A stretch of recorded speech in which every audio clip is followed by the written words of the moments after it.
கலசம் ஏற வேண்டும் தமிழ் என்கிற முழக்கத்தை முன்வைத்து நாம் தமிழக கட்சி நடத்தி கொண்டிருக்கிற பொதுக்கூட்டத்தில் தலைமையேற்று நடத்தி கொண்டிருக்கிற எம்முயிர் அண்ணன்மார்களே, வீட்டில் இருக்கிற சான்றோர் பெருமக்களை, கோடி நிற்கிற தாய் தமிழ் சொந்தங்களே, உங்கள் அனைவருக்கும் எமது பணிவான வணக்கம்.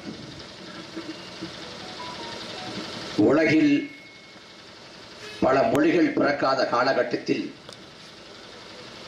2000 ஆண்டுகளுக்கு முன்பாக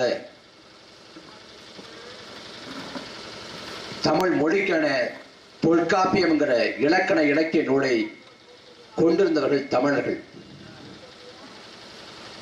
உலகில் பல இனத்தவர்கள் நாடோடிகளாக ஓடோடி திரிந்த காலகட்டத்தில் தாங்கள் வாழ்ந்த நிலங்களை குறிஞ்சி, முல்லை, மருதம், நெய்தல், பாடை என்று 5 வகையாக பகுத்து இலக்கண வகுத்தவர்கள் தமிழர்கள். எப்படி வேண்டுமானாலும் வாழலாம் என்று எந்த விதியையும் இலக்கணத்தையும் பின்பற்றாத காலகட்டத்தில் வாழ்க்கை, அக வாழ்க்கை, புற வாழ்க்கை என்று பகுத்து அந்த வாழ்வுக்கு இலக்கணமாக அறத்தை வைத்தவர்கள் தமிழர்கள். உலகிற்கு முன்னோடி தமிழர்கள் நாம் தான். உலகிற்கு கலை, இலக்கியம், பண்பாடு, வேளாண்மை, நாகரிகம் என்று எல்லாவற்றையும் கற்றுத்தந்த பேரினம் தமிழர்கள். இன்னைக்கு தமிழ்நாடு என்கிற இந்த மாநிலத்தில் வாழ்றோம். இந்த தமிழ்நாடுங்கிற பெயரை அறிஞர் அண்ணா சூட்டினார். அண்ணா சூட்டினார். அது இப்ப 67க்கு பிறகு. ஆனா 11ஆம் நூற்றாண்டிலேயே இந்த நிலப்பரப்பு தமிழ்நாடு தான். இளம்புறனார் பாடுறாரு, உன் நாடு எதுன்னு கேட்டா தமிழ்நாடுன்னு சொல்லுங்க. தொல்காப்பியம் வரையறுக்கிறது தமிழ்நாட்டின் எல்லை பரப்புகளை. வடவேங்கடம், தென்குமரி, ஆயிடை, தமிழ்கூறும் நல்லுலகம் என்று போற்றி புகழப்பட்ட பறந்து விரிந்த நிலப்பரப்பு இந்த தமிழ்நாடு. உலகிற்கு எல்லாத்தையும் நாம தான் சொல்லி தந்தோம், உலகிற்கு வழிகாட்டணும். ஆனா அந்த இனத்திய மக்கள் இன்னைக்கு எந்த நிலைமையில் இருக்கிறாங்க? தமிழ்ல வழிபாடு கோரி, தமிழ்ல குடமுழுக்கு கோரி நாம் எங்க போராடுறோம்? ஆந்திராவிலேயோ, கேரளாவிலேயோ, கர்நாடகாவிலேயோ, மகாராஷ்டிராவிலேயோ போய் அங்க இருக்கக்கூடிய கோயில போய் தமிழ்ல குடமுழுக்கு பண்ணுங்க, தமிழ்ல வழிபாடு பண்ணுங்க அப்படின்னு கேட்டு போராடுங்க. தமிழ்நாட்டில் போராடுறோம். தமிழ்நாட்டில் தமிழர்கள் தமிழ் பாட்டன் சிவனுக்கு தமிழ்ல வழிபாடு செய்யுங்க, குடமுழுக்கு செய்யுங்கன்னு போராடுறோம். சற்குணநாத சுவாமி அப்படின்னு சொல்றோம். யாரு? ஆதி பாட்டன் சிவன். தமிழர்கள் சங்கம் வைத்து தமிழ் வளர்த்தார்கள். படிக்கணும். 3 சங்கம். முதல் சங்கம், இடைச்சங்கம், கடைச்சங்கம். முதல் சங்கம் தென்மதுரை தலைநகராக கொண்டு சங்கம் வைத்து தமிழ் வளர்க்கிறார். 2வது சங்கம் கபாலபுரம், அதை தலைநகராக கொண்டு தமிழ் வளர்க்கிறார். 3வது இன்றைக்கு இருக்கக்கூடிய மதுரை. இதுல முதல் சங்கத்தின் தலைவனே நம் ஆதிப்பாட்டன் சிவன் தான். நக்கீரர் பாடுறாருல, இறையனாரும் எம்பெருமான் முருகவேடும் அகத்தியரும் கட்டி காத்த தமிழ்கிறார். சிவபெருமானே தமிழை கட்டி காத்தான். முதல் சங்கத்தின் தலைவன். அந்த சிவபெருமானை வழிபாடு செய்வதற்கு, குடமுழுக்கு செய்வதற்கு தமிழ்ல பண்றதுல என்னதான் பிரச்சனை? என்ன பிரச்சனை? நாங்க குடமுழுக்கு எதிராக பேசல. நல்லா நடக்கட்டும், எல்லாரும் வழிபாடு செய்யுங்க, உங்களுக்கு அருள் கிடைக்கட்டும், நமக்கு மாற்று கிடைத்தல. ஆனா தமிழ்ல செய்யுங்களேன். தமிழ்ல இடும்பாவனம்ங்கிற இந்த நிலப்பரப்பு, இந்த ஊரு தேவாரத்துல பாடப்படுது. சிவனுக்கு உரிய இடம் இந்த இடும்பாவனம் அப்படின்னு தேவாரம் சொல்லுது. தேவாரத்துல பாடப்பட்ட திருத்தலம் இந்த திருத்தலம். அந்த தேவாரத்தை ஓதுங்க, தமிழ்ல ஓதுங்க. என் பாட்டன் ஆதி பாட்டன் சிவன் மனம் குளிர்வான், மனம் மகிழ்வான், அருளை கொடுப்பான், அள்ளி கொடுப்பான். மழை பொழியும், உங்களுக்கு வரம் கிடைக்கும், எல்லாமே கிடைக்கும். பாட்டன் சிவனே தமிழை வளர்த்தான். அவனுக்கு புரியாத சமஸ்கிருதத்துல மந்திரம் ஓதுனா அவன் என்ன வேண்டுதலை ஏத்துக்கிட்டு என்ன நிறைவேற்றி கொடுப்பான்? நியாயமான கோரிக்கை தானே. அநியாயமா எந்த கோரிக்கை வைக்கிறீல்ல? தமிழ்நாட்டை ஆண்டு கொண்டிருப்பது திமுக அரசு. 1967 இதே திமுக ஆட்சி அதிகாரத்துக்கு வர்றதுக்கு முன்னாடி என்ன முழக்கத்தை வச்சாங்க? எங்கும் தமிழ், எதிலும் தமிழ்னாங்க. நாங்கள் வந்தோம் என்றால் தமிழை எல்லா இடத்தையும் கொண்டு போய் சேர்ப்போம்னாங்க.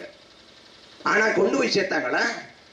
1965 மொழி போராட்டம், இந்தியை திணித்து தமிழை சிதைக்க முற்பட்ட போது தாய் தமிழை காப்பதற்காக தாளமுத்துவும் நடராசனும் சிவகங்கை ராஜேந்திரனும் கீழப்பொழு சின்னசாமியும் களத்திலே பலியானார்கள். தாளமுத்துக்கும் நடராசனுக்கும் சிவகங்கை ராஜேந்திரனுக்கு என்ன வயசு? 30 வயது கூட எட்டல. வாழ வேண்டிய வயதில் மொழிக்காக உயிரை ஈந்தார்கள். அந்த நிலத்துல அந்த மொழிப்போர் புரட்சியை மையப்படுத்தி அதிகாரத்துக்கு வந்த திமுக தமிழை ஒழித்து கட்டுது. திருச்செந்தூர் முருகப்பெருமான் கோயில் ஆதிப்பாட்டை முப்பாட்டை முருகன், தமிழ் பாட்ட முருகன், தமிழ் கடவுள் முருகன். அந்த தமிழ் கடவுளுக்கு தமிழ்ல குடமுழுக்கு பண்ணு அப்படின்னு போராட்டம் பண்றோம். அதுக்கு என்ன பண்றாங்க? தமிழ்ல குடமுழுக்கு பண்ணல, குடமுழுக்கு பண்ணது சமஸ்கிருதத்துல குடமுழுக்கு பண்ணிட்டு வர்ணனை என்ன பண்றான்? தமிழ்ல வர்ணனை பண்றான். தமிழ்ல பண்ற வர்ணனையை போட்டு அரோகரான்னு போட்டு பாத்தீங்களா குடமுழுக்கு தமிழ்ல பண்ணிட்டோம். கரூர்ல ஒரு கோயில் தமிழ்ல குடமுழுக்கு பண்ணுங்க அப்படின்னு கோரிக்கை வச்சு நாம் தமிழர் கட்சி நீதிமன்றத்துக்கு போகுது. நீதிமன்றத்துக்கு போறப்ப நீதிபதி சொல்றாரு, அறநிலைத்துறை கட்டுப்பாட்டில் இருக்கக்கூடிய கோயில்கள்ல கட்டாயம் தமிழ்ல குடமுழுக்கு பண்ணணும். அப்படி பண்ண மறுத்தால் அந்த கோயில் நிர்வாகத்துக்கு 10 லட்சம் ரூபாய் அபராதம். யார் சொல்றா? மதுரை நீதிமன்ற நீதிபதி. தஞ்சை பெருவுடையார் கோயில் தமிழ்ல குடமுழுக்கு செய்ய மாட்டோம் என்று மறுத்தான். நாம் தமிழர் கட்சி போராட்டம் நடத்தி, சட்ட போராட்டம் நடத்தி தமிழ்ல குடமுழுக்க சாத்தியப்படுத்தணும். அதே போல உங்கள் பிள்ளைகள் உங்ககிட்ட கோரிக்கை வைக்கணும். நாங்க இங்க கோரிக்கை பொதுக்கூட்டம் போடுறோம் இல்ல, இந்த பொதுக்கூட்டத்துக்கு அவசியமே கிடையாது. 20 நாட்களாக அந்த அதிகாரிகிட்ட பேசுங்க, தமிழ்ல குடமுழுக்கு பண்றாங்களான்னு கேளுங்க அப்படின்னா அவர் இங்க இல்ல அங்க இருக்காரு. அவர் 3 கோயிலுக்கு ஒரே நேரத்தில் பொறுப்பா இருக்காரு, அவரை பார்க்க முடியாது. சரி, இந்த அதிகாரிகிட்ட போய் மனு கொடுத்தா அதை வாங்கியாவது வச்சுக்கலாம்ல? இல்ல வாங்க மாட்டேன், அந்த ஈவோ தான் வரணும். கடைசியில் நாங்க ஆர்ப்பாட்டம் போராட்டம் பொதுக்கூட்டம் அறிவிச்ச பிறகு நேற்று அழைப்புக்கு வருது. நீங்க முன்னாடியே சொல்லக்கூடாதா? நாங்க என்ன சொல்றது? நீதிமன்றம் சொல்லிருச்சுங்க. நாங்க என்ன சொல்றது? நீதிமன்றம் சொல்லிருச்சு தமிழ்ல குடமுழுக்கு பண்ணுங்கன்னு. நீங்க நீதிமன்ற உத்தரவை மீறினால் அது அவமதிப்பு, 10 லட்சம் ரூபாய் அபராதம். யாருக்கு என்ன கெட்டு போகுது? தமிழ்ல குடமுழுக்கு பண்ணுங்க, எல்லாரும் வழிபாடு செய்வோம், முருகனை கொண்டாடுவோம், போற்றுவோம், முடிஞ்சு போச்சு. அது ஏன் போட்டு இவ்வளவு கஷ்டமா மாத்தணும்? தமிழ்நாட்டில் தமிழை வாழ வைக்க எவ்வளவு போராட வேண்டியிருக்கு தமிழர்கள். ஆளக்கூடிய அரசு இருக்கு பாருங்க, ஆளக்கூடிய அரசு ஒரு கேடுகட்ட, மானங்கட்ட, வெக்கங்கட்ட, ஈனங்கட்ட அப்படிப்பட்ட ஒரு அரசு. எந்த கோட்பாடும் இல்லை, எந்த கொள்கையும் இல்லை, எந்த பொது நோக்கமும் இல்லை, எதுவுமே கிடையாது. ஆனா எல்லாத்துக்கும் வியாக்கியானம். நாங்கள் திராவிட மாடல் அரசு, அடித்தட்டு உழைக்கும் மக்களுக்கான அரசு, அன்றாட கட்சிகளுக்கான அரசு, எளிய மக்களுக்கான அரசு, பாமர மக்களுக்கான அரசு. யார் சொல்றா? ஐயா ஸ்டாலின். அடித்தட்டு உழைக்கும் மக்களுக்கான அரசா இந்த திமுக அரசு? தமிழுக்கும் தமிழர்களுக்குமான அரசா இந்த அரசு? சென்னையில ரிப்பன் மாளிகை வாசல்ல, சென்னை ரிப்பன் மாளிகை வாசல்ல 13 நாட்களாக தூய்மை பணியாளர்கள் போராட்டம் பண்றாங்க. என்ன போராட்டம்? அறப்போராட்டம். சாலையோரம் வந்து ஒரு படுதா போல இந்த பதாகை விரிச்சு அங்க உட்கார்ந்துக்கிட்டு தொடர்ச்சியா 13 நாட்கள் போராட்டம். அவங்க வச்ச கோரிக்கை என்னன்னா, நாங்க மாசம் 22,950 ரூபாய்க்கு வேலைக்கு போறோம். 22,950 ரூபாய்க்கு இந்த வேலையை தனியாட்ட கொடுத்துட்டா இது 16,650 ரூபாய் குறைஞ்சிடும். அப்ப 6,000 ரூபாய் தொகை குறைக்கப்பட்டுரும். எங்க வாழ்வாதாரம் கேள்விக்குறியாயிடும். தனியாட்ட கொடுக்காதீங்க, எங்க பணி வாய்ப்பை நிரந்தரப்படுத்துங்க. அரசே இது ஏற்று நடத்தட்டும் அப்படிங்கிற கோரிக்கை வச்சு தொடர்ச்சியா 13 நாட்கள் போராட்டம். 13 நாட்கள் போராட்டம் நடத்திய போது ஆளக்கூடிய திமுக அரசு அந்த போராட்ட கோரிக்கையை ஒருபோதும் பரிசீலிக்க முன்வரல. எப்படா அந்த போராட்டத்தை களைச்சு விடலாம்னு நினைக்கிறேன்.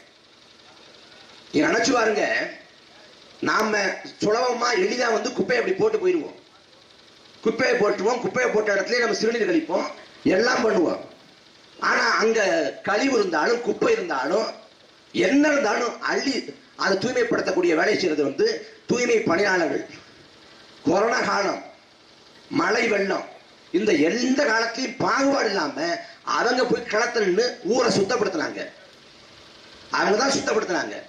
நம்ம கொரோனா காலத்துல வீட்டுக்குள்ள முடங்கிட்டோம். மழையா வெள்ளமா வீட்டுக்குள்ள முடங்கிட்டோம். ஆனா எல்லா காலத்திலையும் இந்த சமூகத்தை தூய்மைப்படுத்தினது துப்புரவு பணியாளர்கள், தூய்மை பணியாளர்கள். அவங்க நியாயமான கோரிக்கை வச்சு போராடுறாங்க 13 நாட்கள். அந்த போராட்டத்தை துளி கூட மதிக்காது காவல்துறையை ஏறிவிட்டு அவங்கள அடைச்சி ஒடுக்குது இந்த கேடுகட்ட திமுக அரசு. ஆனா பேசுறது என்ன? நாங்கள் கம்யூனிஸ்டுக்கும் எங்களுக்குமான உறவு லட்சிய உறவு, கம்யூனிஸ்ட் கட்சிக்கும் எங்களுக்குமான உறவு கொள்கை உறவு. நாங்க கீபாவோட சோசலிஸ்டை மீட்போம், கீப சோசலிஸ்டை மீட்போம் என்று பேசக்கூடிய ஐயா ஸ்டாலின் அவர்கள் அவர் ஆட்சியில போராடக்கூடிய தூய்மை பணியாளர்களுக்கு தீர்வை பெற்றுத்தரல. சமூக நீதி அரசுங்கிற சமூக நீதி அரசு எது? சமூக நீதி அரசு இது சமூக நீதி அரசா? வேங்கவயல்னு ஒரு ஊரு, அங்க ஒரு குடிநீர் தொட்டி இருக்கு. அந்த குடிநீர் தொட்டியில மனித மலத்தை மனித கழிவை கலந்துடுறான் ஒருத்தன். அதை அந்த மக்கள் பயன்படுத்துறாங்க. பிள்ளைகளுக்கு வாந்தி வயிற்றுப்போக்கு வருது. என்னன்னு மருத்துவர்கிட்ட போய் சோதிச்சா தண்ணீர் தான் ஏதோ பிரச்சனைங்கிறாங்க. தண்ணியை போய் சோதிச்சு பாக்குறப்ப அங்க மலம் மிதக்குது. பார்த்த மாத்திரத்தை எல்லாருக்கும் அதிர்ச்சி, பெரிய அதிர்ச்சி, பெரிய மன உளைச்சல், சாதிய வன்மத்தோடு அது கலக்கப்பட்டது தெரியுது. அவங்க என்ன சொல்றாங்க? ஒவ்வொரு வேளையும் சாப்பிட்றப்ப தண்ணி அருந்த இடத்துல எல்லாம் மலம் கலந்த தண்ணீரை குடிக்கிறதா ஞாபகத்துக்கு வருது. தொண்டை குழிக்குள்ள சோறு இறங்க மாட்டேங்குது அப்படின்னு மனம் விரும்புறாங்க. எந்த ஊருக்கு போனாலும் எந்த ஊருன்னு அவங்க கேட்கிறப்ப வேங்க வயல் என்று சொல்றப்ப அவங்க மேலே கீழே ஏற இறங்க பாக்குறாங்க. அவமானமா இருக்கு. இந்த மனித கழிவை கலந்ததற்கு பதிலாக விஷத்தை கலந்து கொடுத்திருக்கலாம், நாங்க செத்து போயிருப்போமேங்கிறாங்க. அந்த மக்கள் அவ்வளவு பெரிய அநீதிக்கு உள்ளாக்கப்பட்ட பிறகு தமிழ்நாட்டின் முதலமைச்சர் ஐயா ஸ்டாலின் அந்த வேங்கவேல் கிராமத்துக்கு போய் அந்த பாதிக்கப்பட்ட மக்களோட தரையில சரிக்கு சம உட்கார்ந்து அவங்க வீட்டுல ஒரு கவலை தண்ணி எடுத்து குடிச்சு, இந்த அரசு உங்களோடு இருக்கும், தைரியமா இருங்க, நான் உங்களோடு இருப்பேன், தைரியமா இருங்க, அந்த குற்றவாளியை பிடிச்சு நான் தண்டனை பெற்று தர்றேன், தைரியமா இருங்கன்னு சொல்லிட்டு சாதியத்தின் அடையாளமாக அங்க இருக்கக்கூடிய அந்த குடிநீர் தொட்டியை இடிச்சு தகர்த்து விட்டு எல்லா மக்களுக்குமான ஒரு பொதுவான குடிநீர் தொட்டியை கட்டி கொடுத்து அதை திறந்து வச்சிருந்தா சமூக நீதி என்று பேசுவதற்கான குறைந்தபட்ச தகுதி இருந்திருக்கும். ஆனால் கடைசி வரை அந்த பாதிக்கப்பட்ட வேங்கவேல் மக்களை பார்க்க போகல. அதை விட கொடுமை என்னன்னா, வேங்கவேல சாதிய சிக்கலே இல்லைங்க. எந்த மக்கள் குற்றம் சுமத்தினார்களோ அந்த மக்களையே குற்றவாளி கூட்டில் ஏற்றி அங்க சாதிய சிக்கல்ல அந்த மக்களே அந்த மனித கழிவை கலந்துட்டாங்க அப்படின்னு வழக்க மூடிடுச்சு இந்த திமுக அரசு. ஆனா பேசுறது என்ன? நாங்க சமூக நீதி அரசு. விழுப்புரம் பக்கம் மேல்வாதிங்கிற கிராமம், ஒடுக்கப்பட்ட ஆதி தொல்குடி மக்கள் அந்த திரௌபதி அம்மன் கோயிலுக்குள்ள போய் வழிபாடு செய்யணும் விரும்புறாங்க. வழிபாடு செய்யணும் விரும்புற வேலையில அங்க சாதிய ஆதிக்கம், சாதிய சிக்கல், சாதிய முரண். அப்ப என்ன பண்ணணும்? சட்டத்தின் ஆட்சியை நிலைநிறுத்த வேண்டிய அரசு ஒடுக்கப்பட்ட ஆதி தொல்குடி மக்களை கோயிலுக்குள்ள கூட்டு போக வேண்டிய அரசு கோயிலுக்கு பூட்டு போடுது. ஏன் பூட்டு போடுறான்? பூட்டு போடனா சாதிய வாக்கு போயிடும். கவின்னு ஒரு பிள்ளை, கவின்னு ஒரு வாழ வேண்டிய இளம் தடி தூத்துக்குடியில சாதிய ஆணா கொலை செய்யப்படுறான். அவன் ஒரு சாதிய பின்புலத்துல ஒடுக்குமுறைக்கு ஆளாக்கப்பட்ட ஒரு சாதிய பின்புலத்துல பிறந்து படிச்சு வேலை வாய்ப்புக்கு போய் பொருள் ஈட்டி வாழ்க்கையில மேம்பட்டு வாழ்க்கையை தொடங்கலாம் நினைக்கிறப்ப அவனை கொன்னறாங்க சாதியும் பெறால. கொன்ன பிறகு ஒட்டுமொத்த தமிழ்நாடு கண்ணீர் வெடிக்குது. வாழ வேண்டிய வயசுல அநியாயமா செத்து போயிட்டானே, அவனை கொன்னுட்டாங்கன்னு. ஆனா தமிழ்நாட்டின் முதலமைச்சர் ஐயா ஸ்டாலின் ஒரு வார்த்தை கண்டிக்கல. 4 நாட்கள் உடலை வாங்க முடியாது என்று அவங்க போராட்டம் பண்றாங்க. கவிஞனோட பெற்றோர் அப்படி போராட்டம் நடத்துற வேலையில நான் உங்களோடு இருக்கேன், இந்த அரசு உங்களோடு இருக்கும், உடம்ப அடக்கம் பண்ணுங்க, நான் கொலையாளியை கண்டுபிடிக்கிறேன்னு ஒரு வார்த்தை நம்பிக்கை கொடுக்கல. ஆனா அந்த கேடுகட்ட அரசுக்கு போயிரு சமூக நீதி அரசாங்கம். அறநிலைத்துறை இன்னைக்கு சேகர் பாபுன்னு ஒருத்தர் கையில இருக்குது.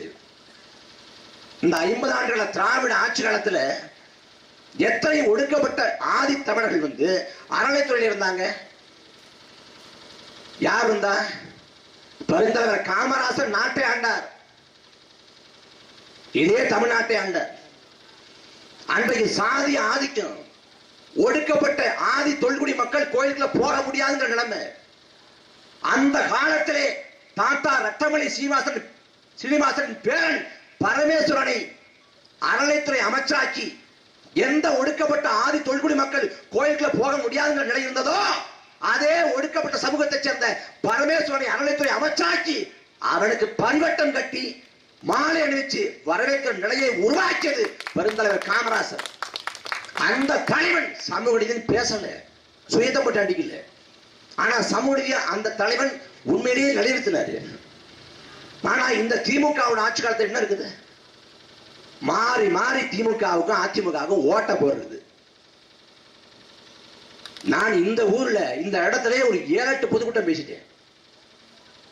திமுகவுக்கு போடாதீங்க, அதிமுகவுக்கு போடாதீங்க, திரும்ப திரும்ப சொல்றோம். இல்ல திமுகவுக்கே போட்டு பழக்கம் ஆயிடுச்சு, அதிமுகவுக்கே போட்டு பழக்கம் ஆயிடுச்சு. கேட்ட நான் பக்கா திமுக, நான் பக்கா அதிமுக. என்ன பக்கா திமுக, என்ன பக்கா அதிமுக? கருணாநிதியோட மூத்த மகன் அழகிய திமுக இல்லை இன்னைக்கு. ஜெயலலிதாவோட உட்ப தோழி சசிகலா அதிமுக இல்லை இன்னைக்கு. நீ என்ன பக்கா திமுக, பக்கா அதிமுக? ரட்டளைக்கு உதயசூரனுக்கு நீ வாக்கு செலுத்துவதன் மூலமாக உனக்கு கிடைக்கிறது என்ன? கிடைக்கிறது என்ன? 1 ஆண்டு 2 ஆண்டு இல்ல, 60 ஆண்டு காலம் தொடர்ச்சியாக திராவிட கட்சிகள் இந்த மண்ணை ஆண்டு கொண்டிருக்கிறது. 1967ஆம் ஆண்டு தொடங்கி 2025 வரை தொடர்ச்சியா திராவிட கட்சிகளின் ஆட்சி. தமிழ்நாடு முன்னேறி இருக்கிறதா, வளர்ந்து இருக்கிறதா? என்ன மாற்றத்தை சந்திச்சோம் யோசிச்சு பாருங்க. நீ எங்கேயும் போக வேண்டாங்க, இதே நம்ம ஊர் எடுத்துங்க. இடும்பாவனம், இந்த இடும்பாவனம், கற்பனாகுளம், கரையங்காடு, கீழவடியக்காடு, மேலவடிக்காடு, மேலப்பெரும்பலை, கீழப்பெரும்பலை, அடைஞ்ச விளாகம், மங்களநாயகிபுரம், தில்லை விளாகம், நம்ம பகுதி எடுத்துங்க. நம்ம பகுதியில கல்யாண பத்திரிகை வாங்கி பார்த்தா camp Malaysia, camp Singapore, camp London. அவர் ஊருக்கு வந்துட்டாலும் கேம்ப் சிங்கப்பூர் தான். ஏன்? என்ன தொழில் வாய்ப்பு இருக்கு? ஒரு தொழில் வாய்ப்பும் இல்ல. நம்மளால சொந்த ஊர்ல வாழ முடியாது. நீ வெளிநாட்டுக்கு பயணப்படணும். 18 வயசு 19 வயசு ஆயிடுச்சா, நீ வெளிநாட்டுக்கு சிங்கப்பூருக்கோ, மலேசியாவுக்கோ, துபாய்க்கோ, கத்தாருக்கோ, ஓமனுக்கோ வெளிநாட்டுக்கு போகணும். ஏன்னா சொந்த ஊர்ல நம்மளால பிழைப்ப ஓட்ட முடியாது. நீ பொருளியல் அகதி. நீ சாதிய பெருமிதம் பேசலாம், நான் அந்த சாதின்னு பேசலாம், மத பெருமை பேசலாம். ஆனா சொந்த ஊர்ல பிறந்து சொந்த ஊர்ல வளர்ந்து உன்னால வாழ்க்கையை ஓட்ட முடியாது. வெளிநாட்டுக்கு போகணும். துபாய்க்கு போய் ஒட்டகம் வைக்கணும், கழிவறை கழுவணும், இல்ல சிங்கப்பூர் மலேசியாவுக்கு போய் வாகனம் ஓட்டணும், இல்ல லண்டனுக்கு போய் சூப்பர் மார்க்கெட்ல வேலை செய்யணும். ஏன் சொந்த ஊர்ல உன்னால பிறந்து வளர்ந்து இந்த ஊர்ல பிழைக்க முடியல? ஏன்னா நம்ம வாழ்வாதாரத்தை காலி பண்ணிட்டான், சுத்தமா காலி பண்ணிட்டான். அப்ப வெளிநாடு போனாதான் நமக்கு வாழ்க்கை ஓட்டமே. சிந்திச்சு பாருங்களேன். தாத்த விவசாயம் பண்ணா, அப்ப விவசாயம் பண்ணா, என் தலைமுறையில விவசாயம் இல்லை. 20 ஆண்டுக்கு முன்னாடி வீட்டுல 10,000 ஒண்ணு பார்த்தேன். 10,000 இருந்துச்சு, இப்ப 10,000 இல்ல. குப்பை கொடின்னு இருக்கும், குப்பை கொடி இல்ல. ஆடு மாடு இருந்துச்சு, ஆடு மாடு குறைஞ்சிச்சு. காரணம் என்ன? நமது வாழ்வாதாரம் முடித்து வைக்க விட்டு விட்டது. காவிரியில தண்ணி கட்டு போராடுறோம். நேத்து இன்னைக்கா 40 ஆண்டுகளாக 50 ஆண்டுகளாக காவிரியில் தண்ணி கட்டு போராடி கொண்டிருக்கோம். தமிழ்நாட்டை திமுக ஆண்டாலும் சரி, அதிமுக ஆண்டாலும் சரி, மத்தியில் பாஜக ஆண்டாலும் சரி, காங்கிரஸ் ஆண்டாலும் சரி, காவிரியில் தண்ணி தர மாட்டான். காவிரி ஆற்றில் தண்ணி கட்டால் கர்நாடகாவில் வாழக்கூடிய தமிழனை துரத்தி துரத்தி அடிப்பான். கர்நாடகா இருக்கக்கூடிய வணிக வளாகங்களை சூறையாடுவான், கடைகளை உடைச்சு ஒடுக்குவான், பேருந்தை எரிப்பான், எல்லா இனக்கலவரத்தையும் கட்டவிட்டு விடுவான். நடக்குது இல்ல?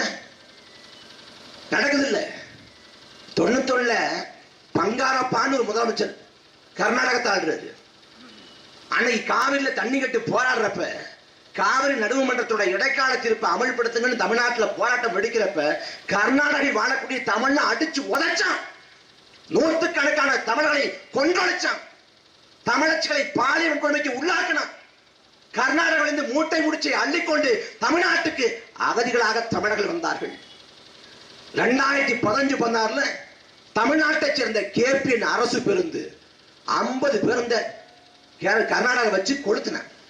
என்ன செய்ய முடியுது? காவிரியில தண்ணி கிடைக்காது. திமுக ஆண்டாலும் அதான் நிலைமை, அதிமுக ஆண்டாலும் அதான் நிலைமை, பாஜக ஆண்டாலும் அதான் நிலைமை, காங்கிரஸ் ஆண்டாலும் அதான் நிலைமை. நீங்க சிந்திச்சு பாருங்களேன். உலகத்துல மிக நீளமான நதி காவிரி கிடையாது, நைல் நதி. உலகத்தில் மிக நீளமான நதி நைல் நதி. அது உலகத்துல 10 நாட்டுக்கிடையே ஓடுது. அதே போல மத்திய ஐரோப்பாவில்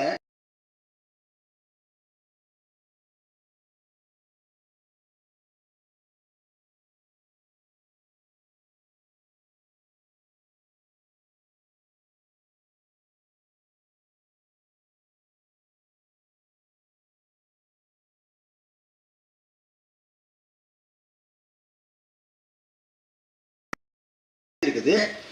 அந்த குடகுங்கிற பகுதியில் காவிரி வந்து உருவாகுது. அது உருவாகி பள்ளத்தை நோக்கி ஓடி வருது. அந்த பள்ளம் தமிழ்நாடு. அது இயற்கையின் ஓட்டம். ஏரிகளை, குளங்களை, குட்டைகளை நாம் உருவாக்கணும். ஆனா ஆற யாரும் உருவாக்கல. இயற்கையின் ஓட்டம், அது இயற்கை கொடுத்தது. அது ஒரு ஆத்து மேல யாருக்கு அதிகப்படியான உரிமை இருக்குன்னா, அந்த கடமடை பகுதியில் வாழ்றான் பாருங்க, அவனுக்கு தான் அதிகப்படியான உரிமை. ஏன்னா வெள்ள காலத்துல அவன் தான் பாதிப்படைவான். அப்படி பார்த்தால் காவிரி மீது அதிகப்படியான உரிமை தமிழ்நாட்டுக்கு இருக்கு. இந்த தமிழ்நாட்டை வெள்ளக்கார ஆண்டான். வெள்ளக்கார ஆண்டப்ப கூட காவிரியிலே தண்ணி வர்றது தடுக்கப்படுது. மன்னராட்சி காலம் ராணி மங்கம்மான்னு ஒரு அரசி ஆண்டாங்க. அன்றைக்கு அரசி ஆண்ட போது கூட காவிரியில தண்ணி வர்றது தடுக்கப்படல, கிடைக்கப்பட்டுச்சு. அன்னைக்கு அணை கட்டி தடுக்க முற்பட்ட போது அந்த ராணி மங்கம்மா உடைச்சு தண்ணியை கொண்டு வந்தாங்க. ஆனா மக்களாட்சி காலம், ஜனநாயக அரசியல் காலம், இந்த காலத்துல காவிரியில தண்ணி வராது. இது சத்தியம். காவிரியில தண்ணி வராதுக்கு என்ன காரணம்? இன்னொரு காரணமும் இருக்கு. இந்த காவிரி படுகை தஞ்சாவூர், திருவாரூர், நாகப்பட்டினம் இந்த மாவட்டங்கள் முழுமைக்கும் பூமிக்கடியில அளவுக்கு அதிகமான இயற்கை வளங்கள் கொட்டி கிடக்கிறது. அதை மத்திய ஆளக்கூடிய அரசு புரி வச்சுட்டான். அந்த வளங்களை எடுக்க வேண்டும் என்றால் இந்த காவிரி படுகையில வாழக்கூடிய மக்களை துரத்தணும். அப்ப காவிரியில தண்ணி வந்தா அவன் விவசாயம் பண்ணிக்கிட்டு நல்ல செழிப்பா வாழ்ந்துக்கிட்டு அவன் போக மாட்டான். அப்ப என்ன பண்ணலாம்? கொஞ்சம் கொஞ்சமாக விவசாயத்தை விட்டு வெளியேற்றலாம். வெளியேற்றி கொண்டிருக்கான். நம்மளால என்ன செய்ய முடியுது? அன்பு சொந்தங்களே, மகாகவி சுப்பிரமணிய பாரதி பாடுறாரு. பாரதி வந்து சுதந்திர இந்தியாவில் வாழல, நாடு விடுதலை அடைவதற்கு முன்பாக இறந்து விட்டாரு. அந்த பாரதி பாடுறாரு, காவிரி தென்பண்ணை பாடாது தமிழ் கண்டதொரு வையை போடுறது என மேவியாறு பாட ஓட திருமணி செழித்த தமிழ்நாடுங்கிறது. காவிரி, தென்பண்ணை, வையை, புறணை இன்னும் பல ஆறு தமிழ்நாட்டில் ஓடி தமிழ்நாட்டை செழிக்க வச்சுங்கிறது. குறிப்பா சோழ மண்ண காவிரி ஆற்ற கொண்டான்னா அவன் என்ன சொல்றான்?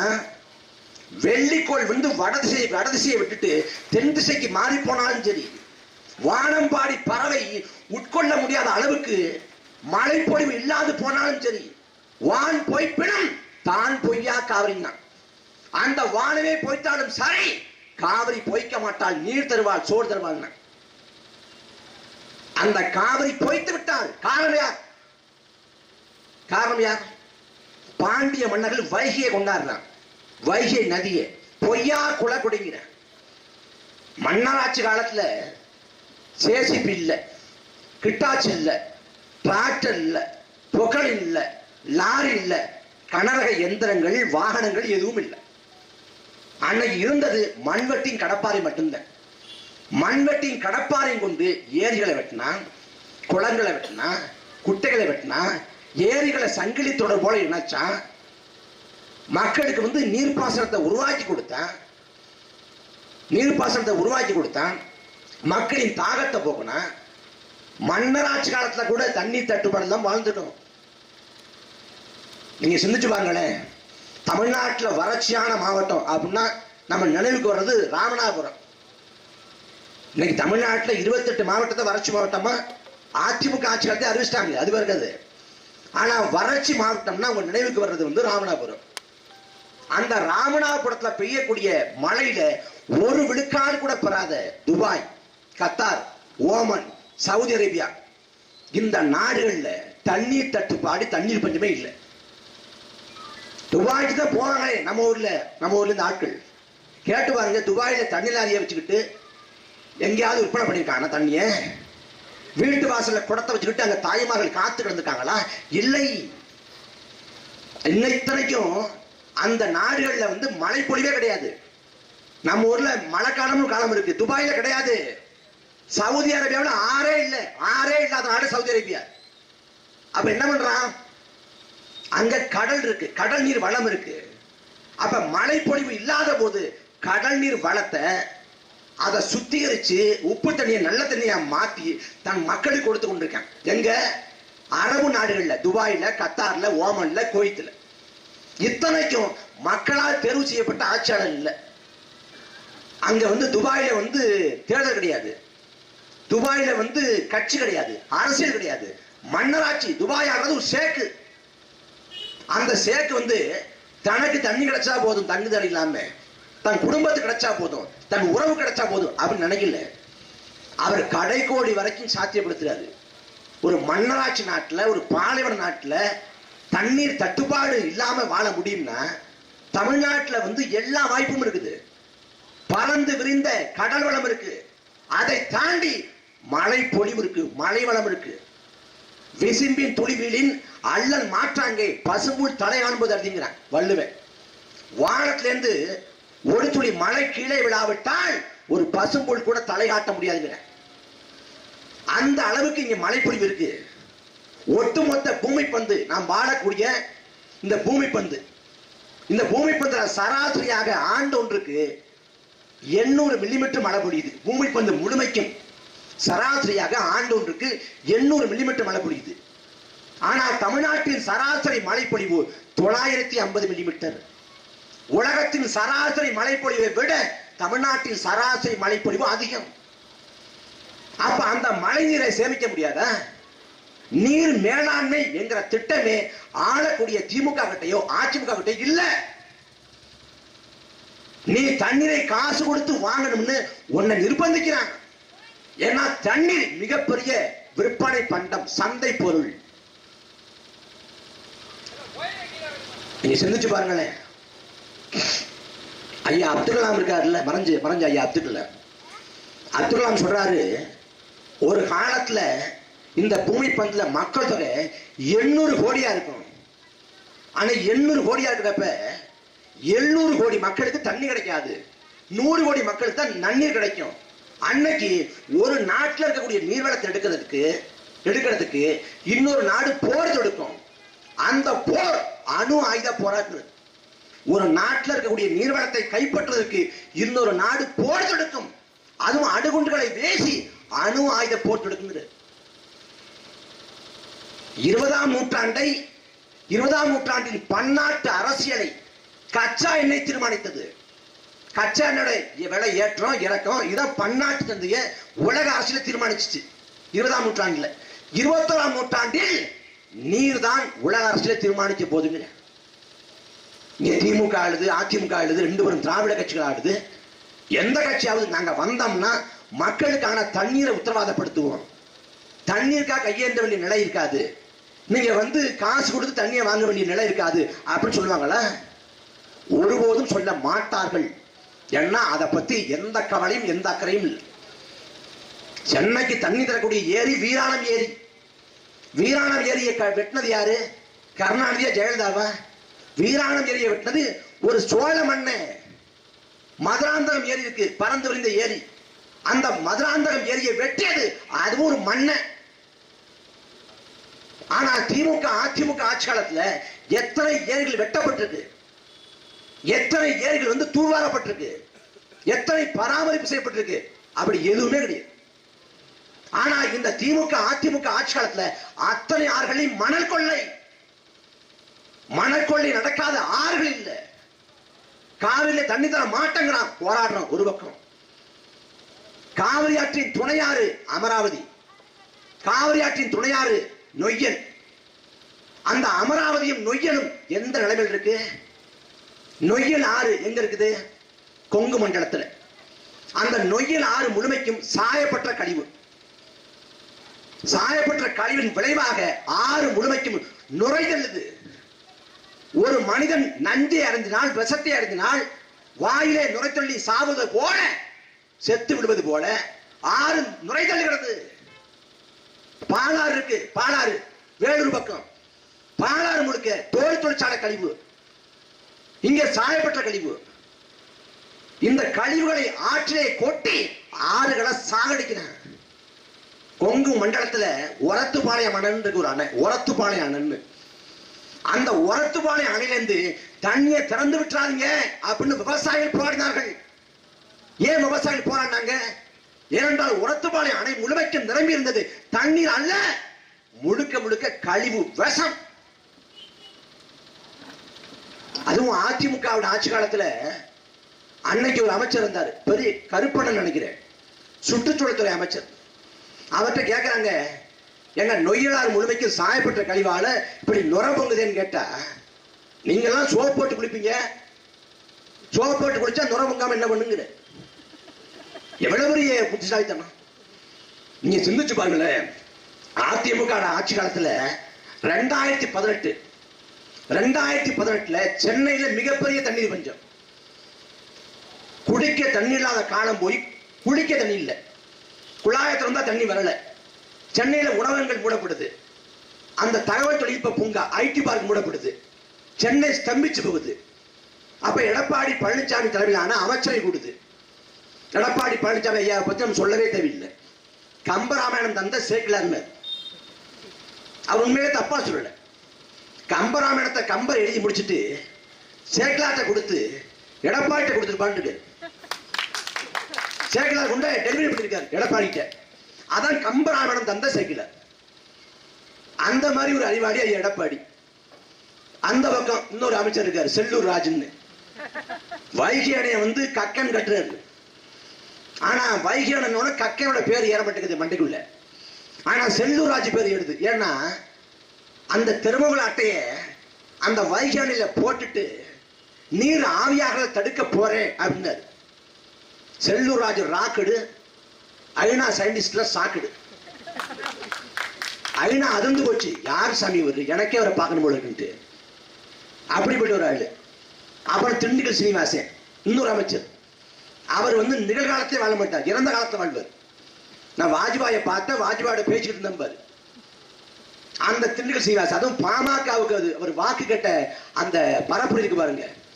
பாமக அதிமுக கொண்டுல இருக்குது. பாமகவுக்கு வந்து திண்டுக்கல் சீனிவாசன் வாக்கு இருக்குது.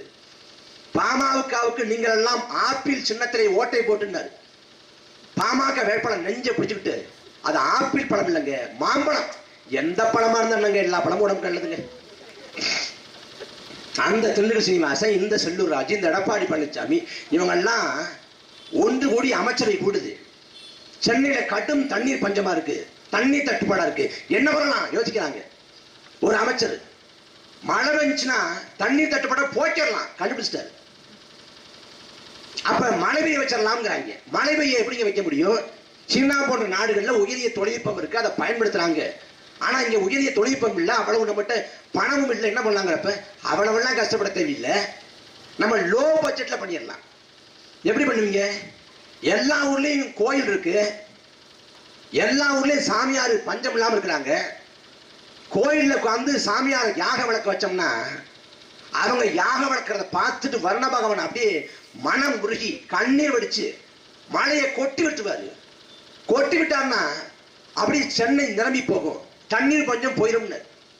அருமையான யோசனை, அருமையான யோசனை சொல்லிட்டு அறநிலைத்துறை சார்பாக அதிமுக ஆட்சி காலத்துல கோயில்ல உட்காந்து யாக வளர்த்து மழை வைங்கன்னு சுற்றறிக்கை விடப்பட்டுச்சு.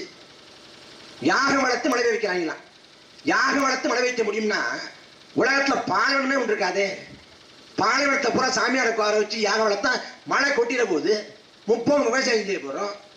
ராமநாதபுரத்துல ஏன் வறட்சிருக்கு, ஏன் சிவகங்கையில வறட்சிருக்கு, ஏன் விருதுநகர்ல வறட்சிருக்கு? ஆனா அந்த மக்கள் நம்பினாங்க. நாங்க தான் கேட்டோம், யாக வளர்த்தா எப்படி மழை வரும்? யாக வளர்த்தா போதான் வரும், மரம் வளர்த்தாதான் மழை வரும். என்ன பண்றது? கழுதைக்கும் கழுதைக்கும் திருமணம் பண்ணுவோம். கழுதைக்கும் கழுதைக்கும் திருமணம் பண்ணா மழை வந்துடும். கழுதைக்கும் கழுதைக்கும் திருமணம் பண்ணா கழுதை குட்டி தான் வரும், மழை எப்படி வரும்? நீ 21ஆம் நூற்றாண்டுல வாழ்ந்து கொண்டிருக்க. ஏஐ தொழில்நுட்பம், ஆர்டிபிஷியல் இன்டெலிஜென்ஸ், செயற்கை நுண்ணறிவுன்னு. ஆனா இந்த ஆழத்தையும் சொல்ற, பூனை குறுக்க போனா அபசகனம்ங்கிற. என்ன பூனை குறுக்க போனா அபசகனம்? எடப்பாடி பழனிசாமி குறுக்க போனா அபசகனம் இல்ல, ஸ்டாலின் குறுக்க போனா அபசகனம் இல்ல, அண்ணாமலை குறுக்க போனா அபசகனம் இல்ல. ஒரு பாவப்பட்ட பூனை, யார் வீட்டுல கொஞ்சம் ஒண்ணு மீன் குழம்பு கொடுப்பாங்க, 4 எலும்பு துண்டு போடுவாங்க, இல்ல எலும்பு முள்ளாவது போடுவாங்களான்னு எதிர்பார்த்து காத்து கத்தி கதற ஒரு அப்பாவி பூனை. அந்த பூனை குறுக்க போனா அபசகனமா? நீ ஒரு அவசர வழியா வெளியே கிளம்புற, பூனையும் ஒரு வேலையா அவசர வழியா வெளியே கிளம்புது. உன்னை பூனை ஓவர்டேக் பண்ணிடுது. நீ பூனைகிட்ட தோத்து போயிட்டு உன் தோல்வியை மறைக்க பூனை குறுக்க போனா அபசகனம். பள்ளி விழுது, தொடையில விழுது, தலையில விழுது, பள்ளி விழு பலன் பாரு. பஞ்சாங்கத்தை எடுங்கிற லாட்டில காசு விழுந்தா பயன் இருக்கு, பலன் இருக்கு. பள்ளி விழுந்தா என்ன பலன் இருக்கு? என்ன கர்மாந்திரம் இருக்கு? நம்பி தொலைக்கிற, எல்லாத்தையும் நம்பி தொலைப்பது போலவே இதையும் நம்பி தொலைக்கிற. சமஸ்கிருதத்துல மந்திரம் வந்தாதான் கடவுளுக்கு புரியும். சமஸ்கிருதத்தை சொல்றப்பதான் இறைவன் வந்து மனம் குளிர்வான். நம்புற, நம்பி தொலைக்கிற, நம்பி தொலைக்கிற, தாய் தமிழ தொலைக்கிற. 1 ஆண்டு 2 ஆண்டு இல்ல, ஒருத்தன் ஒரு தடவை ஏமாறலாம், 2 தடவை ஏமாறலாம், 50 வருஷமா ஏமாறுறது. திமுகவுக்கும் அதிமுக ஓட்ட போட்டுட்டு ரெட்டலைக்கே போட்டு பழக்கமாயிடுச்சு அப்படின்னு எப்படி சொல்ல மனசு வருது? வறுமையில் இருக்கிறோம், ஏழ்மையில் இருக்கிறோம். இந்த வறுமை ஏழ்மை போனமா இல்லையா? காலம் முழுக்க உழைக்கிறோம், வெம்பாடு படுறோம், அவ்வளவு கஷ்டப்படுறோம். ஆனா வறுமை ஏழ்மை போக முடியல. ஒவ்வொரு மாசமும் எப்படி வந்து மளிகை ஜாமான் வாங்க போறோம், பிள்ளைகளின் படிப்பு செலவை எப்படி சரி கட்ட போறோம், எப்படி வந்து மற்ற மருத்துவ செலவு பார்க்க போறோம், திடல் நிக்கிறோம். 100 ரூபாய் காசுக்கு 500 ரூபாய் காசுக்கு அல்லாடி நிக்கிறோம், ஆளா பறக்கிறோம். ஆனா ஆளக்கூடிய ஆட்சியாளன் பல்லாயிரம் கோடிகளை குவிச்சு வச்சுட்டு இந்த மாட்டு மக்களை ஏமாத்தி கொண்டிருக்க. திமுகவும் சரி அதிமுகவும் சரி, 2 கட்சியும் இப்படிதான். அன்பான சொந்தங்களே, உலகத்தை பாருங்க, எல்லா கையும் அலைபேசி இருக்குது. அலைபேசியில தட்டுங்க, உலக நாடுகள் முன்னேறி இருக்கா இல்லையான்னு பாருங்க. எந்தவித வளங்களும் இல்லாத நாடுகள் கூட முன்னேறி இருக்கிறது. 1 வளம் 2 வளம் கொண்ட நாடுகள் முன்னேறி இருக்கிறது. ஆனா எல்லா வளத்தையும் தன்னகத்தை கொண்ட இந்த நிலம் ஏன் இன்னைக்கும் கஷ்டப்பட்டு இருக்கு? ஜப்பானுங்கிற ஒரு நாடு வியந்து பார்க்கிறோம். ஜப்பானா உழைப்புக்கு பெயர் போன நாடுன்னு. அன்பு சொந்தங்களே, 2ஆம் உலக போர்ல ஜப்பான் வீழ்த்தப்பட்டுச்சு, தோத்து போச்சு. ஹிரோஷிமா நாகசாகின்னு 2 இடத்துல அமெரிக்கா அணுகுண்டா போட்டான், முடிஞ்சு போச்சு. ஜப்பான் உலக வரைபடத்தில் இருக்கான்னு நினைச்சான். ஆனால் அந்த ஜப்பான் 40 ஆண்டு காலத்துல வளர்ந்து கம்பீரமா எழுந்து நின்னான். அதே போல நாம் வேலைக்கு போற சிங்கப்பூர், சிங்கப்பூரை ஆசியாவின் தீண்டத்தகாத நகரம் வெறுத்து ஒதுக்கினான். ஆசியாவில வந்து சிங்கப்பூர் அந்த நகரமே அழிஞ்சு போக போகுதுன்னு 33 ஆண்டு காலம் ஆண்டான் அந்த நிலத்தை லீ குவான் யூங்கிற பெருமகன். 33 ஆண்டு காலத்தில் அவன் தலை சிறந்த பொருளாதார வளமிக்க நாடாக மாத்தி காமிச்சான். தமிழ்நாடு அளவு கூட இல்ல சிங்கப்பூர். ஆனா என்ன பண்றான் அவன்? அந்த நாட்டுல வேலையில்லா திண்டாட்டங்கள் இல்லாத அந்த நிலையை ஒழிச்சிட்டு அந்த நகரத்தோட சிங்கப்பூர்ல வாழக்கூடிய மக்களுக்கு மட்டும் வேலை கொடுக்காம இந்தியாவிலிருந்து போகக்கூடிய ஆளுக்கு வேலை தர்றான். வளர்ந்துட்டாமே. அவனுக்கு பெரிய வளமெல்லாம் கிடையாது நாட்டுல. ஆனா இந்த நிலம் பன்னெடுங்காலமாக எந்த அளவில் இருக்குது. நாம வாக்குங்கிற அந்த உரிமையை நாம தவறா பயன்படுத்துறோம். நம்ம போராடி சுதந்திரம் பெற்றோம். போராடி செக்கெடுத்து சிறைப்பட்டு வதைப்பட்டு தூக்கிலே தொங்கி பல தியாகங்கள் புரிஞ்சு நாம் பெற்ற சுதந்திரம். இந்த சுதந்திரம் நாம் சுதந்திரத்தை மட்டும் போராடி பெறல, வாக்கு உரிமை என்கிற ஒன்ன போராடித்தான் பெற்றோம். ஏன்னா இந்த பொது தேர்தல் முறை இந்தியாவில் கொண்டு வரப்படுற வேலையில எல்லோருக்கும் வாக்குரிமை இல்லை. யாரு படிச்சவனோ, யாரு பட்டதாரியோ, யாரு மிராஸ்தாரோ, யார் நிலக்கலாரோ, யார் சமூகத்தில் செல்வாக்கப்பட்டவரோ, யாரு வரி கட்டக்கூடிய வல்லமை கொண்டவரோ அவருக்கு மட்டும்தான் வாக்குரிமைங்கிற நிலைமை இருந்துச்சு. குறிப்பா பெண்களுக்கு சுத்தமாக வாக்குரிமை இல்லை. அன்னைக்கு ஒட்டுமொத்த நாட்டோட மக்கள் தொகை 30 கோடி. ஆனா அன்னைக்கு வாக்கு செலுத்த உரிமை கொண்டவங்க சில ஆயிரம் பேர். அதுக்கு பிறகு பலகட்ட போராட்டம் நடத்தி ஜனநாயக போராட்டம் நடத்தி பெற்ற உரிமை வாக்குரிமை. அந்த வாக்குரிமையின் மகத்துவத்தை உணராம மறுபடி திமுகவுக்கும் அதிமுகவுக்கும் ஓட்ட போட்டு ரட்டணைக்கு போட்டு பழக்கமாயிடுச்சு, உதயசூரியன் போட்டு பழக்கமாயிடுச்சு. இது ஒரு உளவியல் நோய். ரட்டண சின்னத்துல கருணாநிதி வேட்பாளர் இருந்தா கூட அதிமுக ஓட்டு போட்டுருவேன். உதயசூரியன் சின்னத்துல ஜெயலலிதாவையோ சசிகலா வேட்பாளர் இருந்தா கூட திமுக ஓட்டு போட்டுருவேன். ஏன்னா நிறுத்தப்படுற வேட்பாளர் நல்லவரா, கெட்டவரா, குற்ற பின்பலம் கொண்டவரா, மக்களுக்கு சேவையாற்றுவாரா, மக்களுக்கு ஒன்னா ஓடி வருவாரா, உழைப்பாரா, அப்படி கட்டவரா, நேர்மை கொண்டவரா, உண்மை கொண்டவரா, எதுவும் பார்க்கறது இல்லை. அந்த கட்சி கொடுத்த வாக்குறுதி சரியானதா, நிறைவேற்ற முடியுமா, சாத்தியம் இருக்கா, இந்த ஆட்சியாளர் நமக்கு நன்மை விளையுமா, அதுவும் பார்க்கறது இல்லை. போறது இப்படியே காலம். 5 மணிக்கு எந்திரிச்சு 6 மணிக்கு விருட்டு நடந்து போய் காலைல 7 மணிக்கு குத்திட்டு வந்துடுறது. நீ ஒரு தடவை குத்திட்டு வந்துருவ, அவன் 5 வருஷம் வச்சு குத்துவேன். அப்புறம் குத்துதே குடையுதேன்னா யார் என்ன செய்ய முடியும்? யார் என்ன செய்ய முடியும்? இறைவன்கிட்ட போய் முறையிடலாம், என் கஷ்டத்தை தீரு, என் சிக்கலை தீருன்னு. ஆனா ஆளக்கூடிய ஆட்சியாளனை தவறா தேர்ந்தெடுத்துட்டு நாம பாட்டன் சிவன்கிட்ட போனாலும் முருகன்கிட்ட போனாலும் அவன் என்ன செய்ய முடியும்? அவனுக்கு தமிழ்ல வழிபாடு செய்யறதா சமஸ்கிருதத்துல வழிபாடு செய்யறதாங்கிறதே இவன் தானே தீர்மானிக்கிறான். நம் பாட்டன் என்ன செய்ய முடியும்? யோசிச்சு பாருங்க. நபிகள் நாயகம் சொல்றாங்க, நபிகள் நாயகம் என்ன சொல்றாங்க? லஞ்சம் கொடுப்போர் மீதும் வாங்குவோர் மீதும் இறைவனின் சாபம் உண்டாகட்டும். அவரே சொல்றாரு, ஒரு காலம் வரும், அந்த காலத்திலே நேர்மையோடு வாழ்வது என்பதே நெருப்பு துண்டுகளை கையில் வைத்திருப்பதற்கு ஒப்பாகுது. உன்னால நேர்மையா வாழ முடியாதா? எப்படி நெருப்பு துண்டை கையில் வச்சிருந்தா சூடு தாங்காம கீழே போட்டு விடுவாயோ, அதே போல நேர்மையை கைவிட்டுடுவாய், நேர்மையோடு வாழ முடியாது. நபிகள் சொன்ன காலம் நாம் வாழ்ந்து கொள்கிற இந்த காலம் தான். காந்தியவாதி சத்தியமூர்த்தி சொல்றாரு, மக்கள் மனங்கள்ல, மக்கள் நாணயத்துல லஞ்சம் ஊழல் ஊடுருவாம பார்த்துக்கணுங்கிற. இன்னைக்கு மக்கள் மனங்கள்ல லஞ்சம் ஊழல் ஊடுருவிச்சு. தமிழ்நாட்டுக்கு 8 லட்சம் கோடி கடன். இந்த 4 ஆண்டு திமுக ஆட்சி காலத்துல மட்டும் 4 லட்சம் கோடி, ஒட்டுமொத்தமாக 8 லட்சம் கோடி கடன் தமிழ்நாட்டுக்கு. தமிழ்நாட்டு அமைச்சர்கள் மீது சொத்துகைப்பு வழக்கு, ஊழல் வழக்கு, முறைகேடு வழக்கு. இது ஒரு பக்கம். இதை தாண்டி மக்களை ஊழல்வாதிகளாக மாத்திட்டாங்க. அதான் இருக்கிறதுல பெரிய துயரம். ஏன்னா வாக்குக்கு காசு கொடுத்து பழக்கப்படுத்திட்டாங்க. ஒரு காலத்துல இடைத்தேர்தல காசு கொடுத்தாங்க. ஆர்கே நகரா, ஸ்ரீரங்கம்மா, பெண்ணாகரம்மா, அப்படி இடைத்தேர்தல காசு கொடுத்தாங்க. ஆனா இப்ப பொது தேர்தல காசு கொடுத்துட்டு இருக்காங்க. பொது தேர்தல்ல வாக்குக்கு 2000 ரூபாய், 1000 ரூபாய். இல்ல 4 பேர் இருக்கீங்களா, 2 பேர் திமுக போடுங்க, 2 பேர் அதிமுக போடுங்க, காசை பகிர்ந்துக்குங்க. அப்ப என்ன ஆகும்? காசு கொடுத்து வாக்களை பெறக்கூடிய ஒருவன் மக்களுக்கு சேவையாற்றுவானா? அவன் சட்டமன்றத்துக்கு போய் நமக்காக பேசுவானா? உனக்கு இன்னைக்கு கொடுக்கிற காசு அவன் செய்யக்கூடிய முதலீடு. அதை லாபமாக நடப்பான். நீங்க திமுகவோட அமைச்சர் பிடிஆர் பழனிவேல் தியாகராஜன் இப்ப ஒதுக்கப்பட்டிருக்காரு, ஓரங்கட்டப்பட்டிருக்காரு திமுகவில். எதுக்காக ஓரங்கட்டப்பட்டாரு, எதுக்காக ஒதுக்கப்பட்டாரு? அவர் உண்மையை சொல்லிட்டாரு. என்ன உண்மையை சொன்னாரு? கருணாநிதியோட பேரன் உதயநிதி ஸ்டாலினும் ஸ்டாலினோட மருமகன் சபரீசன் சேர்ந்துக்கிட்டு 3 ஆண்டுல 30,000 கோடியை கொள்ளடிச்சாங்க. எவ்வளவு? 3 ஆண்டுல 30,000 கோடி. நாமெல்லாம் பணக்காரனா ஆனா நம்ம எப்படி வாழலாம் அப்படி கற்பனை பண்ணா கூட உன் கற்பனைக்கு எட்டாத பணம். நீ நினைச்சுக்கிட்டு இருக்க நாமெல்லாம் மார்கழி மாசம் செத்து போனோம்னா மார்கழி மாசத்துல சொர்க்க கதவு திறந்தே இருக்கும். யாரும் இருக்க மாட்டாங்க, விடுக்குன்னு உள்ள வந்துடலாம்.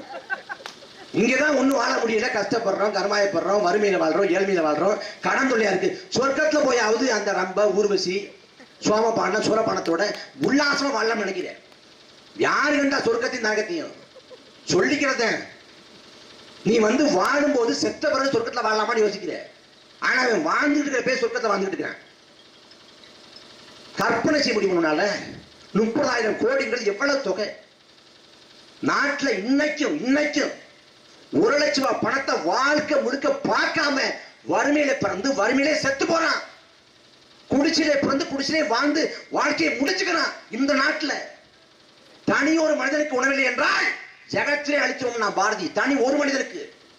ஆனா அந்த நாட்டில் வாழக்கூடிய 40 கோடி மக்களுக்கு உணவில்லை. அந்த நிலையை போக்க ஆளக்கூடிய அரசு என்ன பண்ணுது? திமுகவோ அதிமுகவோ அவங்க செய்யறது உங்கள் வாக்களை பதிப்பதற்கு என்ன பண்ணலாம்னு திட்டமிடுறாங்க. 1000 ரூபாய் உரிமை தொகை கொடுத்தோம்னா பெண்கள்லாம் ஓட்டு போட்டுருவாங்க.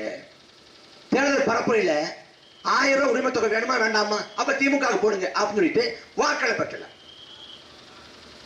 அப்ப பள்ளி மாணவர்கள் 18 வயசு தரம்பிச்சு அப்படின்னா என்ன பண்ணலாம்? 12வது படிக்கிறாங்களா, லேப்டாப் தருவோம் நாங்க வந்தா, இல்ல கல்வி கடனை தள்ளுபடி பண்ணுவோம், கல்வி கடனை தள்ளுபடி பண்ணுமா அப்படின்னு வாக்க போடுறேன். நம்புறான், ஏமாத்துது. இந்த அமைப்பு முறையை பாருங்க எப்படிப்பட்ட அமைப்பு முறைன்னு.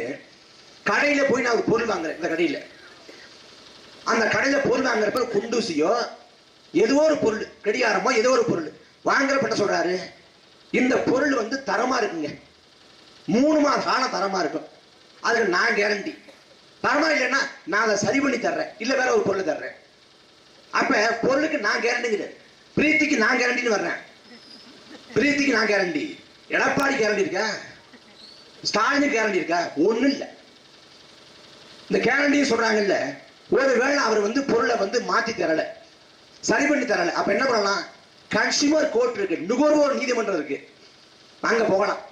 நுகர்வோர் நீதிமன்றம் போய் இந்த மாதிரி இந்த கடையில நான் பொருள் வாங்கினேன், அந்த பொருள் தரமா இல்ல, அதை அவர் மாற்றியும் தரலன்னு சொல்லிட்டு நான் முறையிட்டால் எனக்கு பொருளுக்கு பொருள் வந்துடும், ₹1,00,000 இழப்பீடு கொடுத்துருவான். ₹1,00,000 ஒரு சின்ன பொருளா இருந்தாலும். ஏன்னா நுகர்வோரை ஏமாத்த கூடாது அப்படிங்கிறது விதி, சட்டம். ஆனா வாக்காளர் தான் ஏமாத்தலாம். நாங்க வந்தா பாலாரும் தேனாரும் கரைபுரண்டு ஓடும். நாட்டை அப்படி புத்தலக சிற்பியாக இருந்து நாட்டை அப்படி செதுக்குவோம். வறுமை போயிடும், ஏழ்மை போயிடும், பசி பஞ்சம் போயிடும், வேலையில்லா திண்டாட்டம் போயிடும், நாட்டை சரி பண்ணிடுவோம் அப்படின்னு தேர்தல்ல வாக்குறுதி கொடுப்பான்.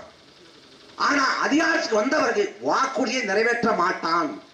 நிறைவேற்றாத போது நீ போய் கேள்வி கேட்க முடியாது, கேள்வி கேட்க முடியாது. அதை தாண்டி நீ எந்த நீதிமன்றம் போக முடியாது. எடப்பாடி பழனிசாமி வாக்குறுதி கொடுத்தா நிறைவேற்றல, ஸ்டாலின் வாக்குறுதி கொடுத்தா நிறைவேற்றல, எந்த நீதிமன்றத்தின் படியும் ஏற முடியாது. மன்னராட்சி காலத்துல கூட குறைந்தபட்ச ஜனநாயக மாண்பு இருந்துச்சு.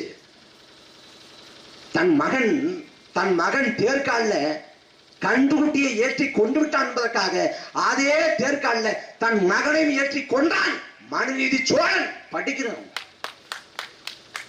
பசு போய் நீதி கேக்குது, பசு போய் அந்த மணியை அடிச்சு அந்த பசுவுக்கு நீதி சொல்வதற்காக தன் மகனை பறி கொடுத்தான் மனுநீதி சோழன். படிக்கிறோம். இது சோழ மண்ணு, பாண்டிய மண்ணு, பாண்டிய நெடுஞ்செழிய. அந்த பாண்டிய நெடுஞ்செழிய அரசவைக்குள்ள யாரு போறா? கண்ணகி போறா. ஏன் போறா? ஏன்னா பாண்டிய நெடுஞ்செழிய தப்பா திருப்பி சொல்லிடுற. கோவலனுக்கு மரண தண்டனை, கோவலனை கொன்னுறாங்க, கோவலன் செத்து போறான். அந்த செய்தி கேள்விப்பட்டு கோபத்தோட பாண்டிய நெடுஞ்செழியோட அரசவைக்குள்ள அரண்மனைக்குள்ள போறா. போய் மன்னனை பார்த்து ஒரு சாதாரண ஏழை குடிமகள், ஒரு பாமர மகள் சொல்றா, தேரா மன்னா என் கணவனா கல்வன், நீ அல்லவோ கல்வன் என்று சொல்லி கால் சிலம்ப போட்டு உடைக்கிறான். உடைச்ச மாத்திரத்துல தவறாக நீதி சொல்லிவிட்டானா தாயே என்று மனமுடைஞ்சு பாண்டிய நெடுஞ்செழிய உயர்விட்டான். இன்னைக்கு போய் சட்டமன்றத்துல போய் தேரா மன்னான்னு ஸ்டாலின் கேள்வி கேட்ட உனக்கு அடுத்த நொடி குண்டாசு. அன்னைக்கு ஜனநாயகம் இருந்துச்சு, குறைந்தபட்சம் மாண்பு இருந்துச்சு, நீதி இருந்துச்சு, அறம் இருந்துச்சு. சிலப்பதிகாரம் பாடுது இல்ல, அரசியல் பிழைத்தாருக்கு அறமே கூற்றாகும். அந்த அறம் இருக்கா? போராடி பெற்ற சுதந்திரம், போராடி யார் கையில் இருக்குது இன்னைக்கு? தமிழ்நாட்டுல தங்கு தடை இல்லாம வளக்கொள்ள நம்ம ஊர்லயும் கேள்வி வர்றோம், மணக்கொள்ள நடக்குதுன்னு. மண்ணு தானங்க, மண்ணு தானே. யார் அழிட்டு போனா என்ன நினைக்கிறேன்? அரிசியை கூட அழிட்டு போனா விட்டு, மண்ணை அழிட்டு போனா விடக்கூடாது. ஒரே ஒரு கியூபிக் மீட்டர் அளவுக்கு மண்ணை அழினால் 3 கியூபிக் மீட்டர் அளவுக்கு நிலத்தடி மட்டம் கீழே போகும். இது இயற்கை விதி. தொடர்ச்சியாக மண்ணை அள்ளிக்கொண்டே போனால் நிலத்தடி நீர் மட்டம் கீழே போயிடும். ஆற்றுக்குள்ள மண்ணை எடுத்தான்னா ஆறு வந்து தன்னோட உயிர்ப்பு தன்மை இழந்துடும். ஒரு ஆற்றுல குறைந்தபட்ச நீரோட்டம் இருக்கணும், மினிமம் எக்காலஜிக்கல் ஃப்ளோ. அந்த குறைந்தபட்ச நீரோட்டம் இருந்தாதான் ஆறு தன்னை தகவமைத்துக் கொள்ளும், தன்னை தற்காத்துக் கொள்ளும். அந்த குறைந்தபட்ச நீரோட்டம் இல்லாம மண்ணை கொள்ளடிச்சு முடிச்சிட்டான்னா கதை முடிஞ்சிடும். ஒரு காலத்துல பாடப்பட்டுச்சு இல்ல, ஆற்று பெருக்கற்று அடிசுடும் அண்ணாலும் ஊற்று பெருக்கால உலகூட்டம்னு. ஆற்றுல வந்து பெருக்கு இல்லாம கால் வச்ச பாதம் சுடுமா, அடி சுடுமா. அப்ப மண்ணை கொஞ்சோண்டு தோண்டோம்னா அப்படி நீர் சுரக்குங்கிற. இன்னைக்கு எந்த ஆத்துல நிலைமை இருக்குது? எந்த ஆத்துல? அத்தனை ஆறுகளையும் மணக்கொள்ள. என் அன்பு சொந்தங்களே, 2000 ஆண்டுகால தமிழ் சமூகம் யோசிச்சு பாருங்க. 2000 ஆண்டு காலம், ஒரு ஆண்டு 2 ஆண்டுல 2000 ஆண்டு காலம்.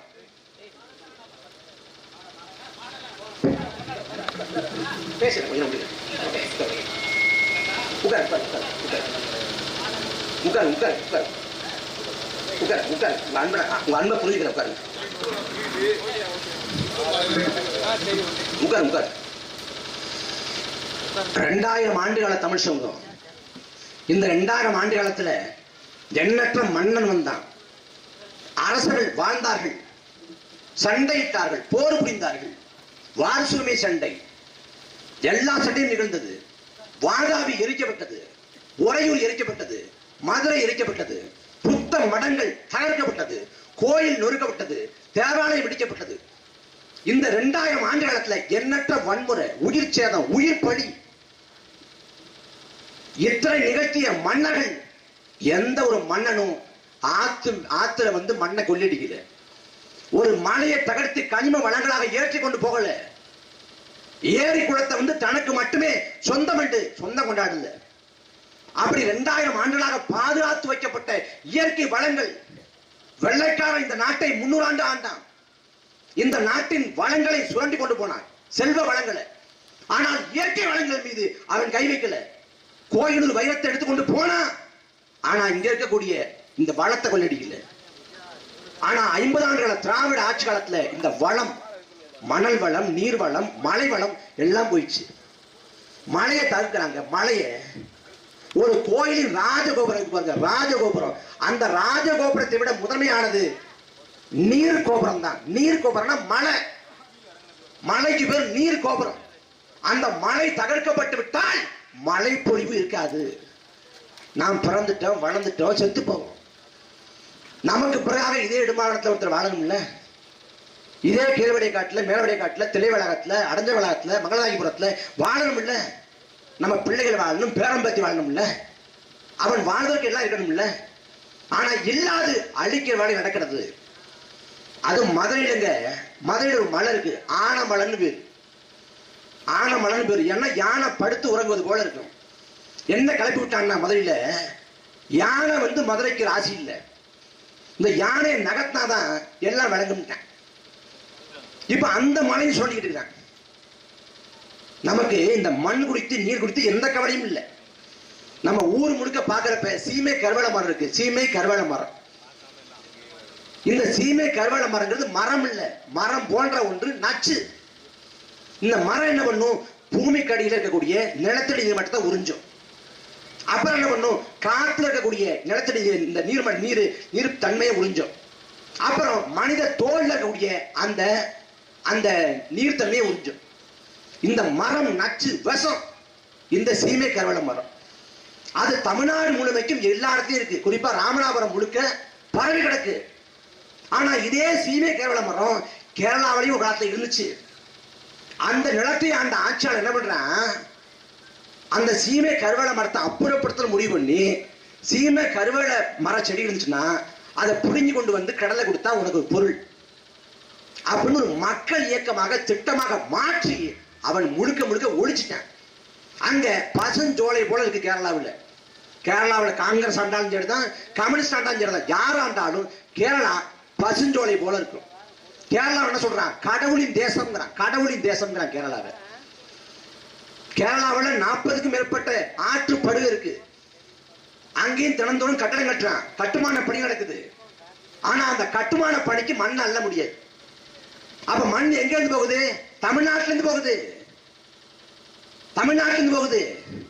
காவிரி ஆற்றுல ஒரு சொட்டு தண்ணி தர மாட்டோம், காவிரி ஆற்றின் குறுக்கே மேகதாட்டுல தடுப்பணை கட்டுவோம் சொல்வது யார், கேரளா கர்நாடக அரசு. முல்லை பெரியாற்றணையை தகர்த்து விட்டு புதிதாக அணை கட்டுவோம் சொல்றது கேரளா. பாலாற்றி குறுக்கே அடுக்கடுக்காக தடுப்பணை கட்டி அதன் உயரத்தை அதிகப்படுத்துவோம் சொல்வது ஆந்திரா. கேரளாவும் கர்நாடகாவும் ஆந்திராவும் தமிழ்நாட்டுக்கு வர வேண்டிய நீர்வளத்தை தடுத்து அவன் அணை கட்ட போறான். அவன் அணை கட்டுவதற்கான மணல் தமிழ்நாட்டிலிருந்து போகுது. நம்ம தமிழ்நாட்டிலிருந்து மண்ணை அள்ளி கொண்டு போறான். அன்பு சொந்தங்கள் கவனிக்கணும். மண்ணை அள்ளி கொண்டு போறானா எப்படி போறான், ஹெலிகாப்டர்ல மண்ணை அள்ளிட்டு போறானா, ஏரோப்ளேன்ல மண் அடிக்கிட்டு வான்வழியா போறானா, இதே சாலை மார்க்கமா போறான். சாலை மார்க்கமா. இது காவல்துறைக்கு, உளவுத்துறைக்கு, இளவுத்துறைக்கு தெரியாதா? தெரியுமா தெரியாதா? தெரியும். தெரிஞ்சு விடும், தெரிஞ்சு விடும். ஏன்னா இங்க இருந்து அங்க வரைக்கும் எல்லாத்தையும் கமிஷன் போகும். நீங்க யோசிச்சு பாருங்க. புதுக்கோட்டையில ஜெகபர் அலின்னு ஒரு ஐயா, சமூக செயல்பாட்டாளர், மண் மீது மக்கள் மீது பற்று கொண்டவர். அங்க கல்குவாரிங்கிற பேர்ல கனிம வளங்களை சுரண்டுறாங்க. அதை கண்டிச்சு பல நாட்களாக போராட்டம் பண்றாரு. போராட்டம் பண்றாரு, தீர்வு வரல. மனு கொடுக்குறாரு, தீர்வு வரல. புதுக்கோட்டை மாவட்ட ஆட்சியர் அலுவலகத்துக்கு போய் மனு கொடுத்துட்டு ஒரு தேதியை சொல்லி, இந்த தேதியில நான் போராட்டம் பண்ண போறேங்கிறது. எந்த தேதியில போராட்டம் பண்ணுவேன்னு சொன்னாரோ அந்த ஜெகபர் அலி, அதே நாள்ல ஜெகபர் அலி என்ன பண்ணா, லாரியை விட்டு ஏத்தி கொன்னான். ஒரு முறை லாரி ஏற்றான், எங்க பிழைச்சுவாரோன்னு பயந்துக்கிட்டு திரும்ப திரும்ப லாரி ஏற்றி கொள்றான் ஜெகபர் அலிய. என்ன செய்ய முடிஞ்சு? தூத்துக்குள்ள லூடுதுன்னு ஒரு கிராம நிர்வாக அலுவலர், விஏஓ, நேர்மையான அதிகாரி, அவர் மனக்குள்ளே தடுத்தாருன்னு அவரை கொள்றான். எங்க போகுது நாடு? நமக்கெல்லாம் தெரிஞ்ச ஐயா சகாயம் மதுரை மாவட்ட ஆட்சியராக இருந்தார். நேர்மைக்கு பெயர் போனா ஐயா சகாயம் மதுரை மாவட்ட ஆட்சியராக இருந்தார் ஒரு காலத்துல. இன்னைக்கு ஓய்வு விட்டுட்டாரு. அவர் மதுரை மாவட்ட ஆட்சியர் இருக்கிற காலத்துல என்ன பண்றாரு, அங்க கனிம வளங்களை சுரண்டது தெரிய வருது. அப்ப அது குறித்து ஒரு ஒரு ஆய்வறிக்கையை தயார் பண்ணி அன்னைக்கு அந்த ஜெயலலிதா அம்மையார்ட்ட அனுப்பி வைக்கிறாரு. ஜெயலலிதா அம்மையார் என்ன பண்றாங்க, கனிம கொள்ளை நடந்திருக்கா, அதை நம்ம தடுப்போம், நடவடிக்கை எடுப்போம் அப்படின்னு நினைக்கல. அந்த அறிக்கையை தாக்கல் பண்ண சகாயத்துமா நடவடிக்கை எடுத்து சகாயத்தை இனி மதுரை மாவட்ட ஆட்சியர் இருக்க வேண்டாம், அவரை வேற இடத்துக்கு மாத்தோம்னு கோஆப்டஸ் துறைக்கு மாத்துறாங்க. சகாய கோஆப்டஸ் துறைக்கு போறாரு. நஷ்டத்துல இங்கே கோஆப்டஸ் லாபத்துல ஏக வைக்கிறாரு, பேட்டித்திறன் கொண்டாடுறாரு, ஒரு நல்ல நிலைமை கொண்டு வர்றாரு அந்த துறையை. பிறகு நீதிமன்றம், சென்னை நீதிமன்றம் தலையிட்டு அந்த கனிமோட கொள்ளையை கண்டுகிறதுக்கான ஒரு குழு அமைக்குது. அந்த குழுவுக்கு தலைவராக ஐயா சகாயத்தையே போடுது. இப்ப மறுபடியும் ஐயா சகாயம் மதுரைக்கு போறாரு. அங்க என்ன தெரியப்படுது, இந்த கனிமோட கொள்ளைக்காக பச்சிளம் பிள்ளைகள் நரபலி கொடுக்கப்பட்டு தெரியுது. அப்ப போய் சுடுகாட்டுல போய் ஆய்வு பண்றாரு. ஆய்வு பண்றப்ப அந்த ஆய்வை செய்வதற்கான அதிகாரிகள் வரணும். காலைல போறாரு, மாலை வரைக்கும் அதிகாரி வரல. அவரும் காத்திருந்து பாக்குறாரு, கடைசி வரைக்கும் அதிகாரி வரல. கடைசியில பொழுது போயிடுது, இருட்டாயிடுது. சொல்றாங்க, ஐயா நீங்க போங்க, போய் ஓய்விடுங்க, போய் அறையில ஓய்விடுங்க, நாளைக்கு மிச்சத்தை பாத்துக்கலாங்கிறாங்க. இல்ல நான் போக மாட்டேன், நான் போனேன்னா இந்த ஆவணங்களை எல்லாம் கலைச்சிருவாங்க, நான் போக மாட்டேன்னு மறுக்கிறாரு. அப்ப என்ன பண்றாரு, ஒரு கட்டில எடுத்து வர சொல்லி கட்டில சுடுகாட்டு மேலேயே போட்டு படுத்துக்கிறாரு. விடிய கட்டில தூங்குறாரு சுடுகாட்டுல. காலையில் எழுந்திரிச்ச உடனே பத்திரிகையாளர்கள் ஒளிவாங்கி நீட்டி கேட்கிறாங்க, விடிய சுடுகாட்டுல தூங்கிலே பயமா இல்லையான்னு. அதுக்கு சகாயம் சொன்ன பதில், எனக்கு சுடுகாட்டுல பயம் இல்லை, சுதந்திர நாட்டுல பயமா இருக்குல்ல. இதான் நாட்டோட நிலைமை. நேர்மைக்கும் உண்மைக்கும் எளிமைக்கும் இதான் கதி. நல்ல கண்ணுன்னு ஒரு தலைவன், மகத்தான தலைவன் நம்மோடு வாழ்ந்துட்டு இருக்காரு. அவர் கம்யூனிஸ்ட் கட்சியில் இருக்கக்கூடிய ஒரு நல்ல தலைவர் ஐயா நல்ல கண்ணு. அவரு அடிமை இந்தியாவில் வெள்ளக்காரன் எடுத்து சண்டை போடுறாரு, தலைமுறை வாழ்க்கை வாழ்றாரு. வெள்ளக்காரன் தலைகளா கட்டி தொங்க விட்டு அந்த மீச முடிய பூரா புடுங்குறான், சுருட்டை வச்சு பொசுக்கிறான், சித்திரவதை பண்றான். அப்படி அடிமை இந்தியாவில் வெள்ளக்காரனை எடுத்து போரிட்டு பாடுபட்டவர், தியாகம் பண்ணவர், சிறைக்கு போனவர் ஐயா நல்ல கண்ணு. அந்த நல்ல கண்ணு தேர்தல் நிற்கிறார். தேர்தல் நிற்கிறப்ப அவரை மக்கள் தோக்கடிக்கிறாங்க. தோக்கடிச்ச உடனே மக்கள் மீது வெறுப்பு குரல்ல, சலிப்பு குரல்ல, விரக்தி அடையில. சரி, நமக்கு தேர்தல் பாதை சரிப்பட்டு வரணும்னு சொல்லிட்டு மக்கள் பணியாற்றுறாரு. 80வது வயசுல அந்த சகாயத்துக்கு அந்த ஐயா நல்லக்கண்ணுவுக்கு 80வது வயசுல 1 கோடி ரூபாய் பணத்தை திரட்டி கட்சி கொடுக்குது. கொடுக்கிறப்ப இந்த பணத்தை வச்சு நான் என்ன பண்ண போறேன், இதை மக்கள் சேவைக்கு பயன்படுத்துக்கணும் ஐயா நல்லக்கண்ணு திரும்பி கொடுத்துருது. இப்ப 100 வயசை கடந்து வாழ்ந்துட்டு இருக்காரு. அந்த நல்லக்கண்ணு வீதிக்கு வர்றாரு, நமக்கு யாருன்னே தெரியாது. ஆனா நயன்தாராவோட தான் நாக்க தொங்க போட்டு போய் நிற்பான். இந்த சமூகம் விளங்க மாட்ட, இந்த நாடு உருப்பிடுமா? உண்மைக்கும் நேர்மைக்கும் எளிமைக்கும் மதிப்பு இல்லைங்க. இந்த மண்ணுக்காக மக்களுக்காக பாடுபட்டவன், வாழ்க்கையை இழந்தவன், பொருளாதாரத்தை இழந்தவன், அர்ப்பணிச்சு நின்றவன் அடையாளம் இல்லாம அங்கீகாரம் இல்லாம அழிஞ்சு போறான். ஆனா இந்த மண்ணையும் மக்களையும் சுரண்டி கெடுக்கிற அயோக்கிய கூட்டம் திரும்ப திரும்ப நாட்டை ஆண்டு கொண்டிருக்கிறது. கருணாநிதி ஆண்டாரு, நாட்டை கெடுத்தாரு. ஸ்டாலின் ஆண்டு கொண்டு நாட்டை கெடுத்து கொண்டிருக்காரு. இப்ப உதயநிதி ஆள ஆசைப்படுறாரு, அடுத்த மறுபடியும் ஆட்சிக்கு வந்தா நாம ஆண்டலான்ட்டு. அதுவும் ஐயா ஸ்டாலின் இருக்காரு பாருங்க, அவரு என்ன தமிழ்நாட்டு மக்கள் அப்பா மாதிரி நினைக்கிறாங்க. பரவாயில்ல, 70வது வயதுல அப்பா ஆயிட்டாரு, வாழ்த்தலாங்க. யார் அப்பா? அதுவும் ஐயா ஸ்டாலின் சொல்றாங்க, போதையின் பாதையில போகாதீங்க. மன்றாடி கேட்கிறேன், கெஞ்சி கேட்கிறேன், போதையின் பாதையில போகாதன்னா எல்லா விதிலும் டாஸ்மாக் கடை தந்து வச்சுட்டு போதையின் பாதையில போகாதான் காட்டுக்குள்ள போனாங்க. எங்கிட்டு போறது? போதையின் பாதையில போகாதையா? யார் சொல்லலாம்? காந்தியவாதி சசிபெருமாள் வாழ்ந்தார். சசிபெருமாள் காந்தியவாதி, எந்தவித அதிகார வலிமையும் இல்லாத ஒரு பாமரன், ஒரு ஏழை மகன். அந்த சசிபெருமாள் வந்து மதுபான கடைக்கு போற ஆட்கள் காலில் விழுந்து கெஞ்சினாரு, மது அருந்தாதீங்க, உடம்புக்கு கெடுதல் எதுன்னு. அந்த ஏழை மகன் அவர் மண்டாடலாம், போதையின் பாதையில போகாதுன்னு. ஆனா ஒட்டுமொத்த தமிழ்நாட்டின் அதிகாரத்தை வைத்திருக்கக்கூடிய தமிழ்நாட்டின் முதலமைச்சர் போதையின் பாதையில போகாதுன்னு வியாக்கியானம் பேசலாமா? கடையை மூடு. ஏன் மூட மாட்டேங்கிற? 48,000 கோடிங்க வருமானம். 48,000 கோடி ஒரு ஆண்டுக்கு. தீபாவளிக்கு படம் வருது, பொங்கலுக்கு படம் வருது, விஜய் படம் வந்தாலும் சரிதான், அஜித் படம் வந்தாலும் சரிதான், எந்த படமும் டாஸ்மாக் கலெக்ஷனை மிஞ்சிறது இல்லை. டாஸ்மாக் தான் முதல்ல. அதுவும் போன தீபாவளிக்கு கூடுதல் கவுண்டர், எதுக்கு சாணா வைக்கிறது, கூடுதல் கவுண்டர் திறக்குது இந்த அரசு. மானங்கட்ட கேடுகட்ட அரசு. அதுவும் டாஸ்மாக், அந்த டாஸ்மாக் கடலை வேலை செய்யறாங்கல்ல, பணிபுரிறாங்கல்ல பணியாளர்கள், அவங்களுக்கு ஒரு நிபந்தனை. இப்ப இந்த மாசத்துக்கு 5 லட்சம் வருமானம் வருதுன்னா அடுத்த மாசம் அது 3 லட்சமா குறைஞ்சிச்சு, இல்ல 4 லட்சமா குறைஞ்சுன்னா அந்த பணியாளர்கள் வந்து சஸ்பெண்ட். ஏன் வருமானம் குறைஞ்சி? என்ன வேலை பார்க்கற நீ? சஸ்பெண்ட். அதாவது ஒரு பள்ளிக்கூடம் இருக்கு, வருகை பதிவேடு குறையுது. அப்ப நான் வந்து ஆசிரியரை இல்ல அந்த தொடர்பான அதிகாரியை இடைநீக்கம் பண்றேன்னா ஒரு நல்ல அரசாங்கம். இல்ல இந்த நூலகம் இருக்கு, இந்த நூலகத்துக்கு வருகை பதிவேடு குறைஞ்சிச்சு, நூலகத்துக்கு வரக்கூடிய படிக்கிறவங்க வாசிக்கிறவங்க குறைஞ்சிட்டாங்க, அதனால நூலகம் மீது நடவடிக்கை அப்படின்னா இது ஒரு ஆரோக்கியமான சமூகம். டாஸ்மாக்ல குடியாரம் குறைஞ்சு போயிட்டான்னா அது வேலை செய்யற வேலையை விட்டு தூக்கணும்னா இது அரசாங்கம் மாடாது. எப்படி நீங்க யோசிச்சு பாருங்க, இந்த சாலையில கூறு போட்டு விற்கிறாங்க பாருங்க. அப்ப கூறு போட்டு விற்கிறப்ப நம்ம நடந்து போவோம். நடந்து போறப்ப இதை வாங்கி பாருங்க, இந்த பழத்தை வாங்கி சாப்பிட்டு பாருங்க, நல்லா இருக்கும், வாங்கி சாப்பிடுங்க அப்படின்னு அவங்க கூவி அழைப்பாங்க. கூவி அழைக்கிறப்ப கவனம் திரும்பும். அப்ப 4 பேர் வாங்கினவன் 5 பேர் ஆவான். அப்ப லாபம் பெருகும், வருமானம் அதிகரிக்கும். அதே போல வந்து இந்த டோல்கேட்ல சுங்கச்சாவடியில வந்து இந்த கொய்யாக்காய் வச்சுக்கிட்டு வேர்க்கடலை வச்சுக்கிட்டு அவங்க பேருந்து எரி கூலி விற்பாங்க.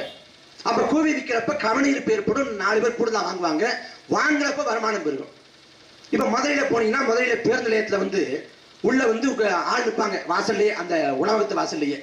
வாங்க சார் சாப்பிட்டு பாருங்க சார், சாப்பாடு அருமையா இருக்கும், வாங்க வாங்க கூடுவாங்க. அப்ப கூவி அழைப்பதன் மூலமாக வருமானம் பெருகும். இப்ப டாஸ்மாக் கடை என்ன பண்றது?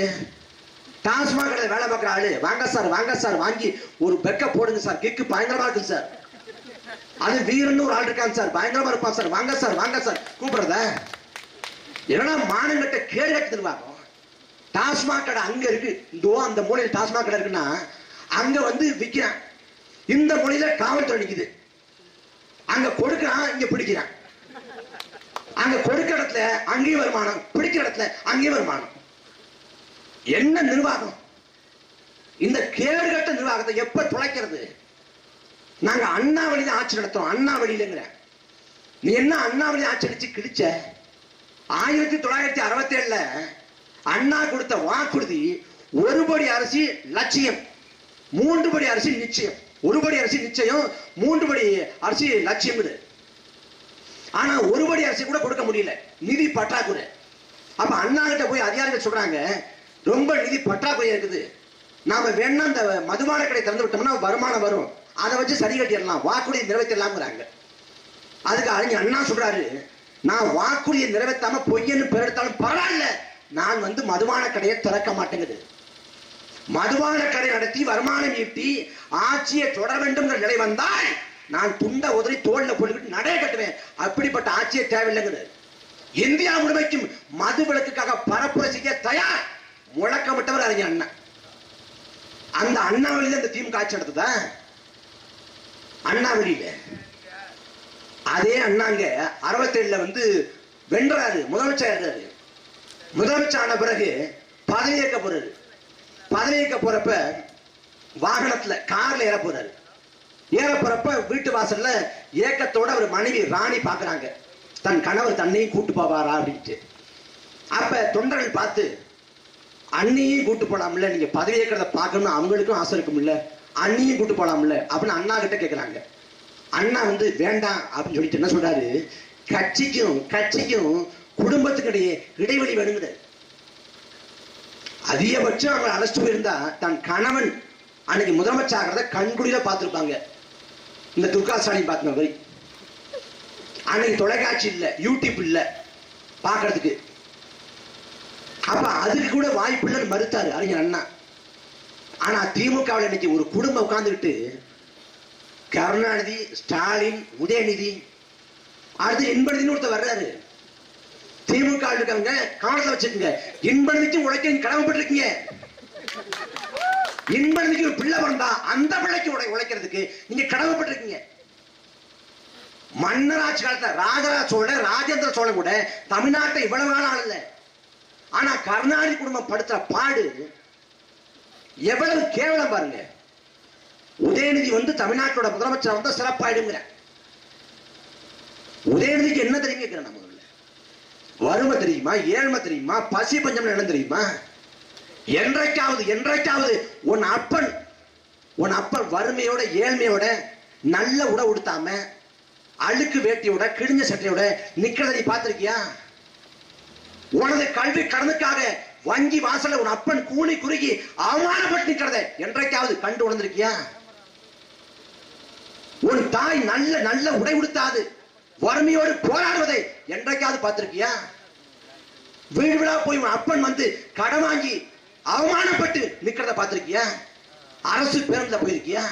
அரசு கழிப்பறையை பயன்படுத்திருக்கியா? ரேஷன்ல நின்று பொருள் வாங்கியிருக்கியா? நாங்க படுற பாடு, கஷ்டம், துன்பம், துயரம் இதோட நிழல் கூட உதயநிதி மேல பட்டிருக்கு. ஆனா அவர் தமிழ்நாட்டை ஆளணுமா?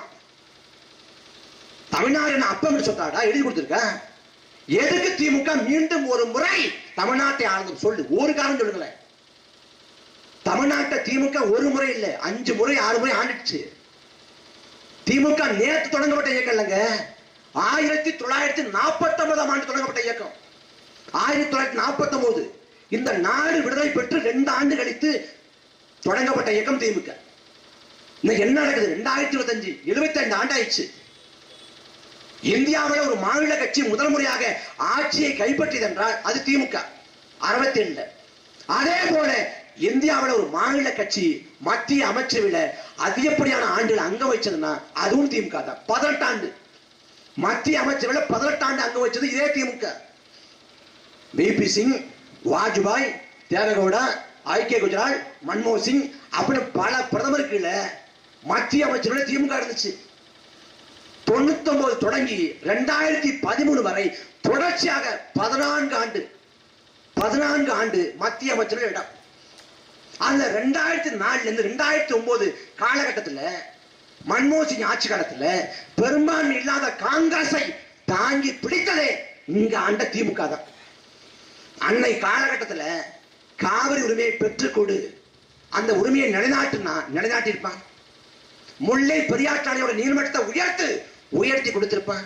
கச்சத்தீவை மீட்டு எடுக்க வேலை செஞ்சிருப்பான். மாநில சுயாட்சியை கொண்டு வா, கல்வியை பொதுப்பட்டியிலிருந்து மாநில பட்டியலுக்கு கொண்டு வந்திருப்பான். ஆத்துக்கு தாடியதுக்கு நாட்டுக்கு ஆளுநர் பதவியை ரத்து பண்ணிருப்பான். சாதியை பாதுகாக்கக்கூடிய சட்டப்பிரிவு இருக்குது, அதை நீக்கிருப்பான். இந்தியை ஊக்குவிக்கக்கூடிய சட்டப்பிரிவு இருக்குது, அதை நீக்கிருப்பான். கேட்டதை எல்லாம் அன்றைக்கு காங்கிரஸ் செய்து கொடுத்திருக்கும். ஆனா இவர்கள் கேட்டது மாநில சுயாட்சி இல்ல, மண்ணின் உரிமை இல்ல, கேட்டது முழுக்க எந்த அமைச்சகம் கிடைச்சா நல்ல கோடிக்கணக்கால் லம்பா உட்கார்ந்து சம்பாதிக்கலாமோ அந்த அமைச்சரவே கேட்டு பெற்றாங்க. 99 தொடங்கிங்க 2013 வரைக்கும் திமுக மத்திய அமைச்சர்கள் அங்க வைக்குது. கேட்டுக்குங்க, அங்க வைக்கிற காலத்துல அண்ணாவுக்கு பாரத ரத்னா விருது கொடுங்கன்னு கேட்டிருந்தா கொடுத்திருப்பான். 2013 மத்திய அமைச்சரை விட்டு திமுக வெளியேறுது.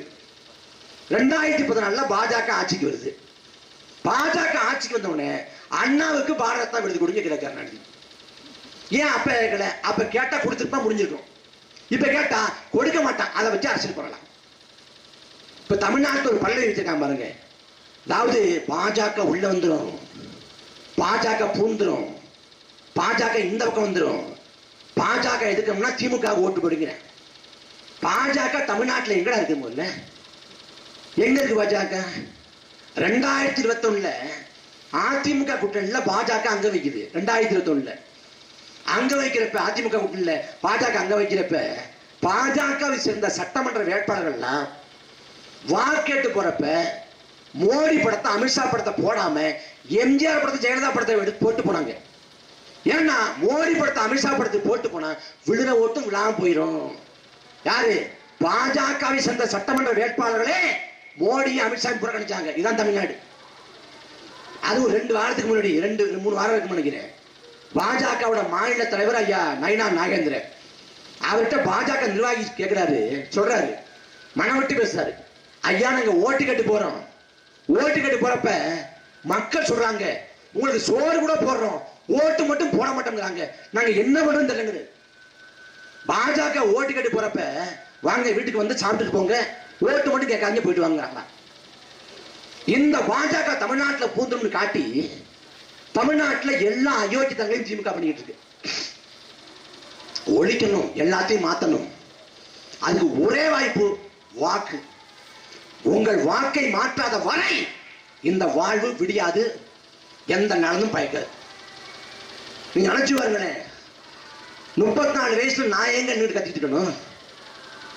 ஏன் நான் கத்தணும்? நான் இதே ஊர்ல வளர்ந்து பிறந்த பிள்ளை, உங்களுக்கு எல்லாருக்கும் என்ன தெரியும். நான் ஏன் கத்திட்டு இருக்கணும்? எல்லாரும் என்ன பண்ணாங்க? படிச்சு முடிச்சுட்டு வேலைக்கு போனாங்க, வெளிநாடு போனாங்க.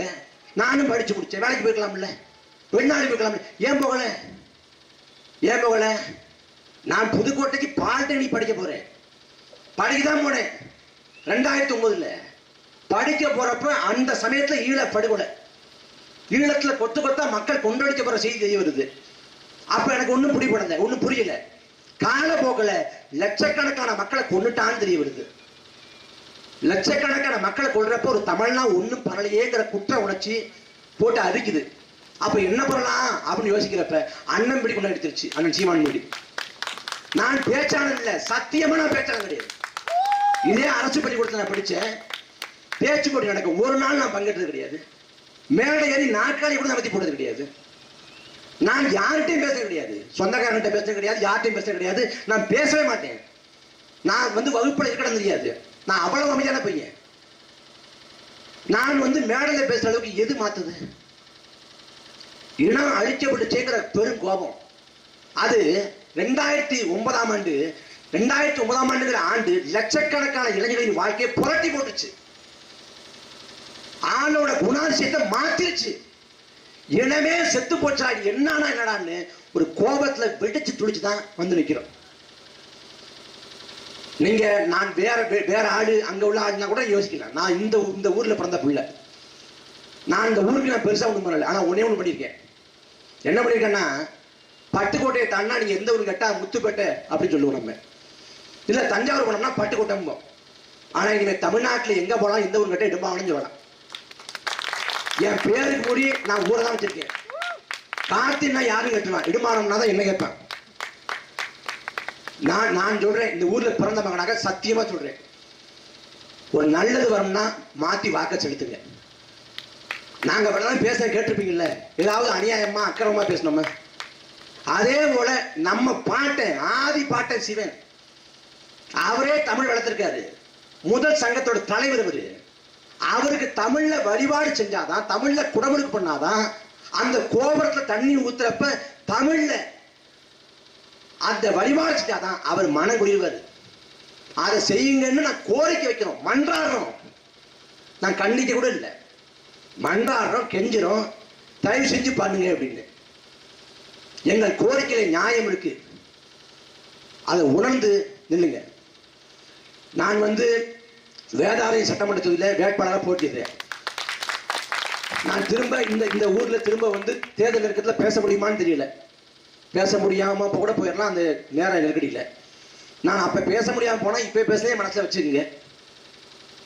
எங்களுக்கு வாக்க தாங்க கொடுங்க, மாத்தி போடுங்க. நம்ம எல்லாரும் விவசாயிகள், எங்கள் சின்னம் விவசாயி தான்.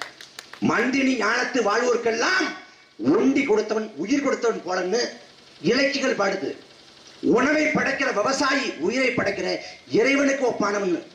அந்த விவசாயியை போற்றுவதற்கு தொழுவதற்கு கடைசி வாய்ப்பு நாம் தமிழர் கட்சி. காமராசர் இருக்காருல்ல, கவியரசு கண்ணதாசன் வந்து காமராசர் குறித்து சொல்றாரு, சுருக்கமா வர்ணிக்கிறார். காமராசர் பத்தி சொல்றப்ப காலத்தின் கடைசி கருணைங்கிறார். காலம் ஒரு முறை கடைசியாக கருணையிட்டு இருக்கிறது, இந்த கருணையை பயன்படுத்திக் கொள்ளுகிறார். அதே போல வரலாற்றின் கடைசி வாய்ப்பு நாம் தமிழர் கட்சி. இதான் இறுதி தருணம், இறுதி சமயம். யோசிச்சு பாருங்க, திமுக எங்கே இருந்து பிறகுது? திராவிட கழகத்துல பெரியாருக்கும் அண்ணாவுக்கும் சண்டை. பெரியார் திருமணம் பண்ணார் மணியம்மைய, அண்ணா கோச்சுக்கிட்டு வெளியேறி தனி இயக்கம், அது திராவிட முன்னேற்ற கழகம். அந்த திராவிட முன்னேற்ற கழகத்துல அண்ணாவோட காலத்துக்கு பிறகு எம்ஜிஆருக்கும் கருணாநிதிக்கும் சண்டை. எம்ஜிஆர் வெளியேற்றப்படுறார், வெளியேற்றப்பட்ட எம்ஜிஆர் தனி இயக்கம் கட்டுறாரு, அது அதிமுக. அதே திமுகவில் பிற்காலத்துல வைகோவுக்கும் கருணாநிதி சண்டை. வைகோ வந்து கொலைப்படி சுமத்தி வெளியேற்றப்படுறாரு, வெளியே போன வைகோ தனி இயக்கம் கட்டுறாரு, அது அதிமுக. இப்படி திமுகவும் அதிமுகவும் தனிப்பட்ட முரண்களால மோதல்களால அந்த கருத்து வேறுபாட்டால பிளந்து பிரிந்த இயக்கம். ஆனா நாம் தமிழர் கட்சி அவ்வாறு பிறக்கல, ரெண்டு பேருடைய சண்டையில பிறக்கல. நாம் தமிழர் கட்சி வரலாறு பிரசவித்தது, காலம் இந்த கடமையை எங்க கைகளில் ஒப்படைத்தது. 2009 மே 18 என் இனம் கொன்றடிக்கப்படுது. 2 லட்சம் தமிழர்களை துள்ள துடிக்க படுகொலை செய்துவிட்டு, அவ்வளவுதான் விடுதலை புலிகளை வீழ்த்தி விட்டோம், அவ்வளவுதான் தமிழர்களை தோற்கடித்து விட்டோம், உங்கள் புலிக்கொடியை இறக்கி விட்டோம், உங்கள் தேச கனவை நொறுக்கி விட்டோம், உங்கள் தலைவன் பிரபாகரனை கொண்டு விட்டோம் என்று சொல்லி மண்ணை முத்தமிட்டு ராஜபக்சே கொக்கரைத்தான். மே 18 2009 உலகம் முழுக்க வாழ்ந்த தமிழர்கள் கண்ணீர் வடிச்சான், கதறனா, ஒப்பாரி வச்சான், ஐயோ எல்லாம் போச்சேன்னு.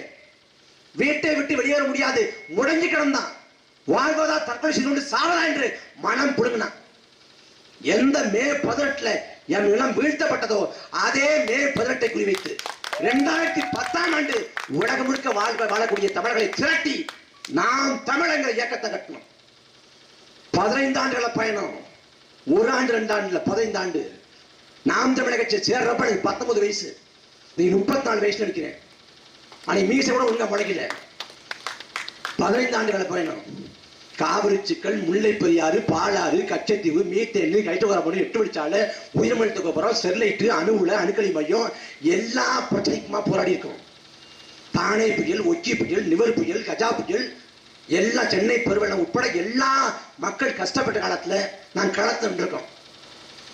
இங்க கஜா புயல்ல பாதிக்கப்பட்டப்ப இதே இடுமாவனத்துக்கு அண்ணன் சீமான் வந்தாங்க. இடுமாவனத்துக்கு வந்தாங்க. அரசு பள்ளிக்கூடத்துல வந்து நிவாரணம் கொடுத்தாங்க. இடுமாவனம்ங்கிற ஊரு பாதிக்கப்பட்டு கேள்விப்பட்டு வேலூர்ல இருந்து அங்கேருந்து பொருளை கொண்டாந்து இங்க கொண்டாந்து இறக்கி வச்சுட்டு போனாங்க. நாங்க வந்து வாக்குக்காக வேலை செய்யல, எங்களுக்கு மன நிறைவு இருக்கு, ஆத்ம திருப்தி இருக்கு. இந்த மண்ணுக்காக மக்களுக்காக பேசுறோம், இந்த மக்களுக்காக உழைக்கிறோம்னு. நாங்க போய் படுக்கிறப்ப சோர்வா இருக்கும், களைப்பா இருக்கும், ஆனா நிம்மதியா இருக்கும். ஏன்னா நாங்க உண்மையா இருக்கிறோம். நாங்க ஊரடிச்சு உடையில போடல, யார் காலையும் இருக்கல, எந்த பாடகமும் செய்யல, எந்த நயவஞ்சமும் செய்யல, யார் காலையும் வாழல, யார் காலத்தையும் நெரிக்கல. உண்மைக்காக சத்தியத்துக்காக போராடுறோம். எங்களை விட்டுட்டு யாருக்காக செத்த போறீங்க? காமராசர் வந்து 9 ஆண்டு காலம் பொற்கால ஆட்சி கொடுத்தார். நாம வந்து திமுக ஆட்சி வேணும், அதிமுக ஆட்சி வேணும், கருணாநிதி ஆட்சி வேணும், ஜெயலலிதா ஆட்சி வேணும், ஒருத்தரும் கேட்கறது இல்லை. ஆனா எல்லாரும் கேட்கிறோம், காமராசர் போல ஒருத்தர் நாட்டாண்டா பரவாயில்ல. ஏன்னா அந்த தலைவன் உண்மையிலே மக்களுக்காக வாழ்ந்தான். அந்த தலைவன் அதாவது ஒரு அரசியல் துறவி போல இருந்தாரு. முற்றும் துறந்த முனிவர்கள், துறவிகள் கூட தாயோடு கொண்டிருந்த உறவை, பாச பிணைப்பை துறக்கல, துண்டிக்கல. ஆனா தன் தாயோடு கொண்டிருந்த அந்த பாச பிணைப்பை, உறவை கூட துண்டித்து தாயை தூர தள்ளி வைத்து தன் மக்களுக்கு தாய் போல நின்று சேவையாற்றின தலைவன் பெருந்தலைவர் காமராசர். 9 ஆண்டு காலம் ஒப்பற்றாட்சி, எல்லாமே அவர் ஆட்சி காலம் தான். அளப்பரிய சாதனை. தமிழ்நாட்டை வந்து அவ்வளவு உயரத்துல தூக்கி வச்சாரு. ஏன்னா அந்த தலைவனுக்கு நோக்கம் இருந்துச்சு. காமராசர் நேர்மையா இருந்தார் ஒரு பக்கம், காமராசரை அமைச்சர்கள் அமைச்சரா இருந்தாங்க பாருங்க, அவங்க எல்லா நேர்மையா தான் இருந்தாங்க. காமராசருக்கு குடும்பம் இல்ல, பிள்ளை குட்டி இல்ல, தேவைகள் குறைவு. ஆனா கக்கன், காமராசர் அமைச்சர்களே உள்துறை அமைச்சராக இருந்த கக்கன், அவர்தான் லஞ்ச ஒழிப்புங்கிற அந்த இதை தொடங்குறாரு. அந்த கக்கன், அவர் குடும்பம் இருந்துச்சு, பிள்ளை குட்டி இருந்துச்சு, தேவை இருந்துச்சு. அந்த கக்கன் வந்து கடைசியில அமைச்சராக இருந்தவர், பார்லிமெண்ட் உறுப்பினராக இருந்தவர், பதவி விட்டு இறங்கிய பிறகு அரசு பேருந்துல போறாரு. அரசு பேருந்துல மக்களோட மக்களா போறாரு. கடைசி காலத்துல முடக்கு நோய் வந்துருந்தவருக்கு கோட்டைகள் மருத்துவமனை சிகிச்சைக்கு போறாரு. காசு தீர்ந்துருது. மதுரை அரசு மருத்துவமனை வறண்டால கடந்து செத்து போனா கக்கன்கிற ஒரு முன்னாள் அமைச்சர். அதே போல காமராசரை அமைச்சர்களை அமைச்சராக இருந்த ராமையான்னு ஒரு ஐயா, புதுக்கோட்டை சேர்ந்தவர், சென்னையில இறந்து போறாரு. புதுக்கோட்டை கொண்டு போறது காசு இல்ல, ஈமச்சடங்கு காசு இல்ல, மக்கள்கிட்ட போய் மடிப்பிச்சு இருந்தாங்க.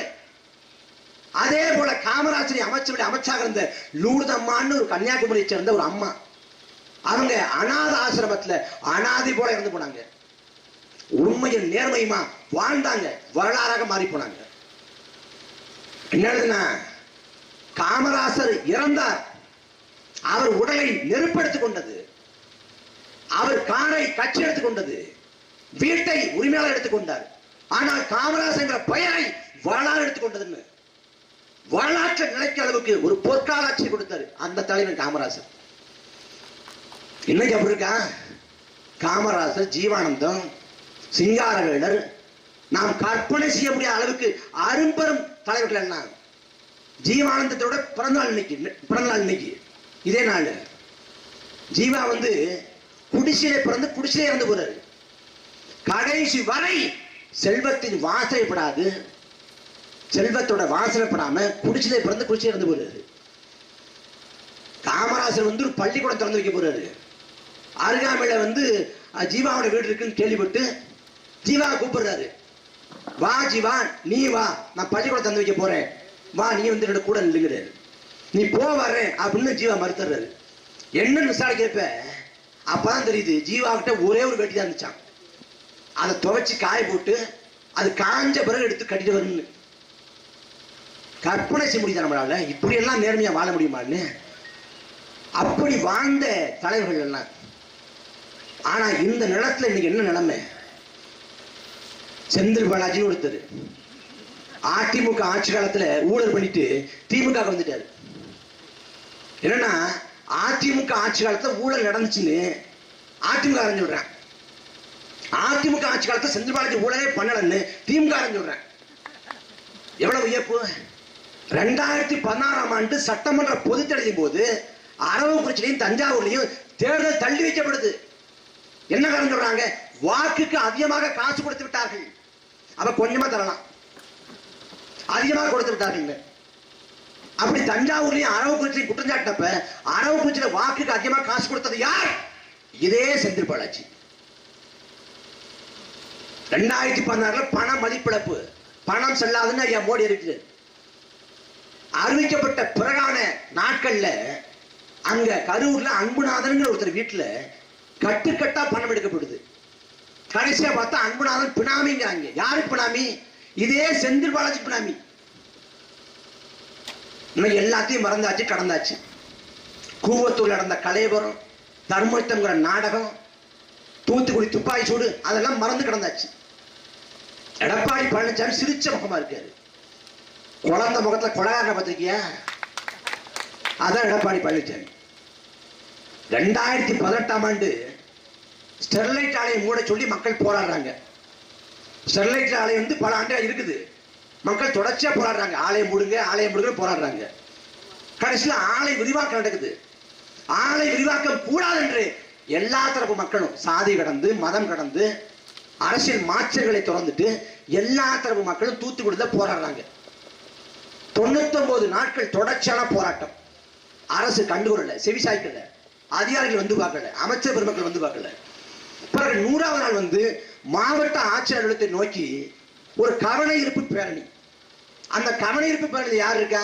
முதியவர்கள், மாற்றுத்திறனாளிகள், குழந்தைகள், பெண்கள் எல்லோரும் இருக்காங்க. கையில் என்ன கத்தி கம்பு கொண்டு போனாங்களா? இல்ல, கையில மூட்டை முடிச்சு சாப்பாட்டு பட்டணம், தண்ணீர் போத்தல் இதை கொண்டு போறாங்க. அப்படி கொண்டு போன மக்கள் மீது காவல்துறை ஏறிவிட்டு 15 பேரை கொண்டது எடப்பாடி பழனிசாமி. அதுல 17-18 வயசு நிரம்பிய ஸ்னோலிங்கிற ஒரு தங்கச்சி பள்ளி படிப்பை முடிச்சுட்டு கல்லூரி போலாம கனவோடு காத்திருக்கார். அவர் அந்த போராட்ட களத்துக்கு வர்றப்ப அவளுக்கு ஒரு அசைக்க முடியாத நம்பிக்கை. நாம ஒரு பெண் பிள்ளை, ஒரு சின்ன பிள்ளை, நம்மளை என்ன பண்ணிட போறாங்க அப்படின்ட்டு ஒரு அசட்டுத்தரமான தைரியத்தில் வர்ற. அந்த ஸ்னோலினை நோக்கி துப்பாக்கி சூடு நடத்தினதுல துப்பாக்கி தொட்டா வாய் வழியா பாய்ந்து மூல சிதறி இறந்து போனா ஸ்னோலின். அவள் செஞ்ச பாவம் என்ன? அடிமை இந்தியாவில் ஜாலியன் வாலாபாக் படுகொலை நடந்துச்சு. அடிமை இந்தியாவில் ரவுலட் சட்டம் கொடுங்கோல் அடக்குமுறை சட்டத்தை கொண்டு வர்றாங்க. யாரு? வெள்ளக்காரன். யாரை வேணாலும் கேட்பார் இல்லாம கைது பண்ணி எவ்வளவு நாட்கள் வேணாலும் வைக்கலாம்ங்கிற ஒரு கொடுங்கோல் சட்டம், அடக்குமுறை சட்டம், கருப்பு சட்டம். அதை கண்டிச்சு ஜாலியன் வாலாபாக்கள் மக்கள் கூடுறாங்க. அப்படி கூடினப்ப அன்னைக்கு வெள்ளக்காரன் ஜெனரல் டயர் உத்தரவு போட்டு ஆயிரக்கணக்கான பேரை கொலை பண்றாங்க. ஒரே அந்த பொழுதுல அந்த படுகொலை வரலாற்றுல ஜாலியன் வாலாபாக் படுகொலைன்னு இன்னைக்கு வரைக்கும் வர்ணிக்கப்படுது. பகத்சிங் போராட்ட உணர்வோடு திகழ்ந்தது காரணம், உத்தம் சிங் அந்த களத்துல போராளியா திகழ்ந்தது காரணம் ஜாலியன் வாலாபாக் படுகொலை. அந்த ஜாலியன் வாலாபாக் படுகொலை நடந்து 100 ஆண்டுகளை கடந்துட்டோம். 2018 வந்தா 100 ஆண்டு. 100 ஆண்டுகளை கடந்த பிறகு எந்த இங்கிலாந்து நாட்டை சேர்ந்த வெள்ளைக்காரன் ஜாலியன் வாலாபாக்களை சுட்டு கொண்டானோ அதே இங்கிலாந்து நாட்டில் வெள்ளைக்காரர்கள் அந்த பாராளுமன்றத்தில், பிரிட்டிஷ் பாராளுமன்றத்தில் எங்கள் முன்னோர்கள் தவழித்து விட்டார்கள். ஜாலியன் வாலாபாக்கிலே அப்படிப்பட்ட படுகொலை நிகழ்ந்திருக்க கூடாது, நாங்கள் வருத்தம் தெரிவிக்கிறோம், மன்னிப்பு கோர்றோம்னு 100 ஆண்டு கழிச்சு வெள்ளைக்காரன் இங்கிலாந்து பாராளுமன்றத்தில் வருத்தம் தெரிவிச்சான், மன்னிப்பு கோரினான். ஆனா சமகாலத்தில் தூத்துக்குடி நடந்த படுகொலைக்கு என்ன நீதி கிடைச்சிச்சு? அதிமுக படுகொலை செஞ்சது, திமுக அது தொடர்புடைய குற்றவாளிகளை காப்பாற்றிக் கொண்டு கிடந்தது. என்ன வேறுபாடு? ஒரு வேறுபாடும் இல்லை. அதை உணர்ந்து தெளிந்து வாக்கை மாற்றுங்கள். வாக்கை மாற்றாத வரை வாழ்வில் எந்த மாற்றம் வராது, ஒருபோது மாற்றம் வராது. எல்லாவற்றையும் துறவி வள்ளலார் சொல்றாரு, கருணை இல்லா ஆட்சி கடிய ஒழிய அருள் நயந்த நன்மார்கள் ஆளுங்கள். அந்த நன்மார்கள் ஆளணும்னா வாய்ப்பு நாம் தமிழர் கட்சி தான். திருமந்திரத்துல திருமூலர் சொல்றாரு, என்னை நன்றாக இறைவன் படைத்தவன் தன்னை நன்றாக தமிழ் செய்யுமாறுன்னு. இறைவன் படைத்ததே தமிழுக்கு தொண்டாற்றுவதற்கு தான் பாரு திருமூலர். அந்த தமிழை போற்றுவதற்கு தொழுவதற்கு வாய்ப்பு நாம் தமிழர் கட்சி. தமிழை கலசம் ஏற்றவும் தமிழரை கோட்டை ஏற்றவும் வாய்ப்பு நாம் தமிழர் கட்சி. கடைசி வாய்ப்பு, வரலாற்றில் கடைசி வாய்ப்பு. 1000 ஆண்டுகளுக்கு முன்பாக இதே புலிக்கொடி ஏந்தி போய் நம் பாட்ட ராஜராஜ சோழன், ராஜேந்திர சோழன், இன்னைக்கு இருக்கக்கூடிய இந்தியா, இலங்கை, பர்மா, மாலத்தீவு, Singapore, Malaysia, Thailand, Vietnam, Cambodia இன்று உலகின் பல்வேறு நிலப்பரப்புகளை வென்று மன்னாதி மன்னனாக வளம் வந்தான். அவன் பெயர் அருள்மொழி சோழன். ராஜராஜாங்கிறது பட்டம், மன்னனுக்கெல்லாம் மண்ணு, மன்னாதி மன்னன். அந்த ராஜராஜ சோழன், ராஜேந்திர சோழன் அவன் மகன். அவன் மலேசியா வென்று விட்டு கடாரம் கொண்டான் என்று பெயர் பெற்றான். 1000 ஆண்டுகளுக்கு பின்பாக அதே மலேசியாவுக்கு கூலியாக போய் நிற்கிறோம், அகதியாக போய் நிற்கிறோம். நம் தாத்தன்கள், நம் பாட்டன்கள் அரசாங்க கல்பதிச்ச இடத்துல அகதியா போய் நிற்கிறோம். ஈழத்துல 2 லட்சம் மக்களின் சாவு. நம்மை போலவே ஹிட்லரோட நாஜி படையால யூதன் கொன்றடிக்கப்பட்டான். 10 லட்சம் யூதன் கொன்றடிக்கப்பட்டான். உலகம் முழுக்க சிதறி ஓடினான். அழித்தொழிக்கப்பட்டார்கள் யூதர்கள். முடிந்து போனது யூத இனம் என்று கணக்கிட்டார்கள். வீழ்த்தப்பட்டதாக சொல்லப்பட்ட யூதர்கள் எழுந்தார்கள். தனக்குன்னு ஒரு நாட்டை பிடிச்சான். இஸ்ரேல் நாட்டை பிடிச்சு படைச்சிட்டான். அது ஆக்கிரமிப்பு, அபகரிப்பு, அது வேற. ஆனா தனக்குன்னு ஒரு நாட்டை பிடிச்சிட்டான். எந்த நூற்றாண்டிலே வீழ்த்தப்பட்டானோ யூதன், அதே நூற்றாண்டில எழுந்து வென்றுட்டான். நாம் வீழ்த்தப்பட்டிருக்கோம். கண் முன்னே 2 லட்சம் தமிழர்களை சாக கொடுத்திருக்கோம். காவிரி சிக்கல், முல்லை பெரியாறு, பாலாறு என்று அத்தனை வாழ்வாதார உரிமையை பறி கொடுத்திருக்கோம். இன்னைக்கு தமிழ்நாட்டில் ஒரு பொருளியல் அகதியா இருக்கும். பொருளியல் அகதி இங்க வாழ முடியாம பொருளாதாரத்துக்காக வெளிநாட்டுக்கு ஓடுறது. இன்னைக்கு தமிழ்நாடு முழுக்க வடநாட்டுக்கார வந்துட்டான். எங்க வந்துட்டான்? இடும்பாவனம் மேலோடைய கடுக்க வந்துட்டான் வடநாட்டுக்கார. ஐஸ் கொண்டு வர்றான். எந்த ஊராங்கிற உத்தரவேசங்கிறான். உத்தரவேசம் இருக்கு, இடும்பாவனம் மேலோடைய கடிக்க இருக்கு. வந்துட்டாங்க. நாத்து நடுறது, களை பறிக்கிறது, கடையில தட்டு கழுவுறது, எல்லா இடத்தையும் இந்திக்காரன் தான் இருக்கான். தமிழர் தாயகத்தை அழிக்க போறேன். நாம ஒரு வேலைக்கு இந்த வேலை அப்படின்னா, இந்த தட்டு கழுவுற வேலை, இல்ல ஒரு புரோட்டா மாஸ்டர் வேலை அப்படின்னா, இந்த வேலைக்கு குறைந்தபட்ச ஊதியம்னு ஒரு வேலையை ஒரு தொகையை நிர்மாணிச்சு வச்சிருக்கோம். அவன் என்ன பண்றான்? நம்ம 150 ரூபான்னு தீர்மானிச்சு வச்சிருந்தா அவன் 50 ரூபாய்க்கு வேலை பார்க்கறான். அவன் என்ன ஆகுது? நமது வேலை பறிபோகுது. நீ நினைக்கிற சாதாரணமான்னு பொருளாதாரம் அவன்கிட்ட போயிட்டு இருக்கு. வெள்ளக்காரன் நாட்டை முன்னோர் அறிமுகப்படுத்தினான். நான் முன்னோர்களை கொடுமைப்படுத்தினேன். வெள்ளக்காரன் எப்படி நாட்டை பிடிச்சான்? படிச்சு பாரு நல்லா. வெள்ளக்காரன் நாட்டின் மீது போர் தொடுத்தானா? எல்லையில் ராணுவத்தை குவிச்சானா? நாட்டை ஆக்கிரமிச்சானா? இல்லை. கிழக்கிந்திய கம்பெனியை கொண்டு வந்தான் வெள்ளக்காரன். அந்த கிழக்கிந்திய கம்பெனியை கொண்டு வந்து இந்த நாட்டில் கோவாவில், மும்பையில், சென்னையில் எல்லா இடத்தையும் வணிகம் பண்றான். வணிகம் பண்றப்ப பொருளாதாரத்தை தன்மைப்படுத்துறேன். பொருளாதாரம் தானாக அவரிடம் போனது, நாடு அழிவுபட்டது. அப்ப பொருளாதாரத்தை இழந்தா நாடு அழிவுபற்றோம். அதை உணர்ந்துதான் நாம் தாத்தன் வஉசி பொருளாதார விடுதலைக்காக, நாட்டின் சுதந்திரத்துக்காக சுதேசி கப்பல் விட்டான். சுதேசி கப்பல். அதே போல இன்னைக்கு நமது பொருளாதாரம் அவன்கிட்ட போய்கிட்டு இருக்கு. அதை விட ஆபத்து, பீகார்ல இருந்து 6 லட்சம் 7 லட்சம் பேர் தமிழ்நாட்டில் வாக்காளராக சேர்க்கப்படுவதற்கான வேலை நடக்குது. 6 லட்சம் பேர் 7 லட்சம் பேர் தமிழ்நாட்டில் வாக்காளராக சேர்க்கப்பட்டா என்ன ஆகும்? ஒவ்வொரு தொகுதியிலையும் 40,000 பேர் 30,000 பேர் நம்ம பெருகிட்டான்னா ஒரு தொகுதியோட வெற்றி தோல்வியை அவன் தீர்மானிப்பான். அவன் வெற்றி தோல்வியை தீர்மானிக்கான்னா உன் கோரிக்கை இங்க கேட்கப்படாது, அவன் கோரிக்கை தான் கேட்கப்படும். உதாரணம் என்ன தெரியுமா? 2021 தீபாவளி அன்னைக்கு முதல் நாள் திமுக அரசு அறிவிக்குது. தீபாவளி அன்னைக்கு தமிழ்நாடு முழுக்க இறைச்சி கடைகள் மூடப்படும், எங்கேயும் கறி விற்க கூடாதுன்ட்டு. நீ யோசிச்சு பாருங்க. தீபாவளி அன்னைக்கு பெரும்பான்மை மக்கள் இறைச்சி எடுத்து சாப்பிடுவாங்க, கறி எடுத்து சாப்பிடுவாங்க. ஆனா அன்னைக்கு இறைச்சி கடையை மூடுவதாக ஏன் அறிவிக்கிறான்? ஏன்னா மார்வாடி அன்னைக்கு சமண பண்டிகையான மகாவீர ஜெயந்தியை கொண்டாடுறேன். அவன் மகாவீர ஜெயந்தியை கொண்டாடுவதற்கு வசதியாக தீபாவளி அன்னைக்கு பெரும்பான்மை மக்கள் பாதிக்கப்பட்டாலும் பரவாயில்ல இறைச்சி கடையை மூடுவதாக அறிவிக்குது இந்த திமுக அரசு. நீ யோசிச்சு பாருங்க. இன்னைக்கு மார்வாடி எவ்வளவு இருப்பான்?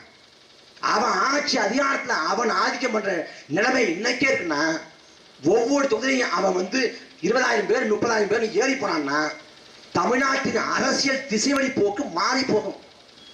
தமிழ்நாட்டோட சூழலே மாறி போகும். சொந்த நிலத்திலேயே அடிக்கப்படுவேன். மலேசியாவில் அடிக்கப்பட்டோம், மும்பையில் அடிக்கப்பட்டோம், ஈழத்தில் அடிக்கப்பட்டோம். இனி உன் தாய் நிலத்துல தமிழ்நாட்டில் அடிக்கப்படுவேன். வாழ முடியாம ஓட வேண்டிய நிலைமை வரும். இது எல்லாத்தையும் உணர்ந்து தெரியணும். நம்ம ஆளுகிட்ட சாதி வாக்குறது, இவர் அந்த சாதியா இந்த சாதியான்ட்டு. வடநாட்டுக்காரன்னா ஒரு பிரச்சனையும் இல்லை, கியா பையாம்பாமே புரிஞ்சிடும். எழணும், புரிஞ்சு தெரியணும், அவ்வளவுதான். நபிகள் நாயகர் சொல்றாங்க, ஒரு நொடி சிந்தனை என்பது ஓராண்டு இறைவணக்கத்தை விட சிறந்தது. ஒரு நொடி சிந்திப்பது ஒரு வருஷம் முழுக்க இறைவணக்கம் செய்வதை விட, தொழுகை செய்வதை விட சிறந்தது. அதுவும் கிருபானந்த வாரியார் சொல்றாரு. கிருபானந்த வாரியார் போதிக்கும் போது புரியாது, பாதிக்கும் போது புரியுது. இது எங்க எழுதி வச்சிருக்காங்க தெரியுமா? புலசரை பாருங்க, புலசரையில தண்டனை பிரிவு இருக்கு பாருங்க, அங்க எழுதி வச்சிருக்காங்க உள்ளர. எனக்கு எப்படி தெரியுமா? நாங்க போனேன். எப்ப போனேன்? 2018 காவிரி மேலாண்மை வாரியம் அமைக்க சொல்லி போராட்டம் பண்ணோம். IPL மைதானத்தை முற்றுகையிட்டு எங்கள் மக்கள் போராடி கொண்டிருக்கிற வேலையில உனக்குன்னு கிரிக்கெட் ஒரு கேடான்னு போராடணும். அந்த போராட்டத்துல போலீஸ் எட்டி உதச்சிங்கிறது என் மேல வழக்கு. அப்படி வழக்க போட்டு என் மேல குண்டாசை போட்டான். 68 நாள் ஒட்டுமொத்தம் புலசில இருந்தேன். அப்ப போறப்ப அங்க பார்த்த வாக்கியம் இருக்கு. உங்க பிள்ளைகள் நிக்கிறோம், நீ யோசிச்சு பாருங்க, இந்த வயசுல இந்த வேலை சின்ன அவசியம் என்ன இருக்குது? என்னையே வந்துச்சுங்க, இங்க என்னைய இடும்பாவனத்துக்கு வரதுக்கான வேலை பார்த்தேன். நான் இங்க இல்லைன்ட்டு போயிட்டேன், அங்கேயே முடிச்சிட்டேன். என்னையே என்ன நேஷனல் இன்வெஸ்டிகேஷன் ஏஜென்சி, தேசிய புலனாய்வு முகாமை, இந்தியாவில் இருக்கக்கூடிய பயங்கரவாதிகளை தீவிரவாதிகளை பிடிக்கிற ஒரு அமைப்பு NIA. போலீஸ் தெரியும், CBCD தெரியும், CBI தெரியும், இது எல்லாத்துக்கும் மேலே NIA. அந்த NIA விசாரணைக்கு போன அந்த பெருமை இந்த ஊர்ல எனக்கு தான் சேரும். என்ன கொடுமைன்னா, NIA அது பாஜக ஏவி விட்டுச்சு, அது ஒரு நகைச்சுவை. NIA விசாரணை கூப்பிடுறாங்க, விசாரணைக்கு போய் அதிகாரி முடிக்காடுறேன். உட்கார்ந்தவொடனே NIA அதிகாரி உட்காருங்க, என்ன வழக்கம் தெரியுமா? தெரியுங்க, இந்த சேலம் பக்கம் 2 பசங்க வந்து இந்த வெடிகுண்டு, நாட்டு வெடிகுண்டு தரைச்சாங்களா, அதெல்லாம் விளக்கு அப்படிங்கிறேன். இல்ல அதெல்லாம் கிடையாது, பிரான்ஸ்ல இருந்து சீலன் முருகன் ஒருத்தர் உங்களுக்கு போன் பண்ணாரு. சரிங்கய்யா, அவர் போன் பண்ணாரு, இந்த போனை நீங்க எடுக்கல, அவர் எதுக்கு போன் பண்ணாலும் சொல்லுங்க, அதுதான் விசாரணை. சத்தியமா இதான் நடந்துச்சு. அப்ப இது எல்லாத்தையும் எதிர்கொண்டு நிக்கிறோம். உங்கள் பிள்ளைகள் உங்களுக்காக அதை உணர்ந்து தெளிந்து எங்களுக்கு ஒரு வாய்ப்பு கொடுங்க. தமிழை தயவு செஞ்சு கலசம் வெட்டிடுங்க. நாங்க வந்து கண்டிக்கல, மண்டாடுறோம், கெஞ்சி கேட்கிறோம்.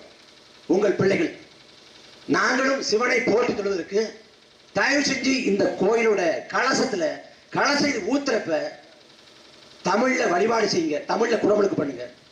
குடமுழுக்கு பண்ணா ஆதிபாட்டன் சிவன் மனம் குளிரும், இந்த நிலமும் வளம் செழிக்கும். நன்றி, வணக்கம்.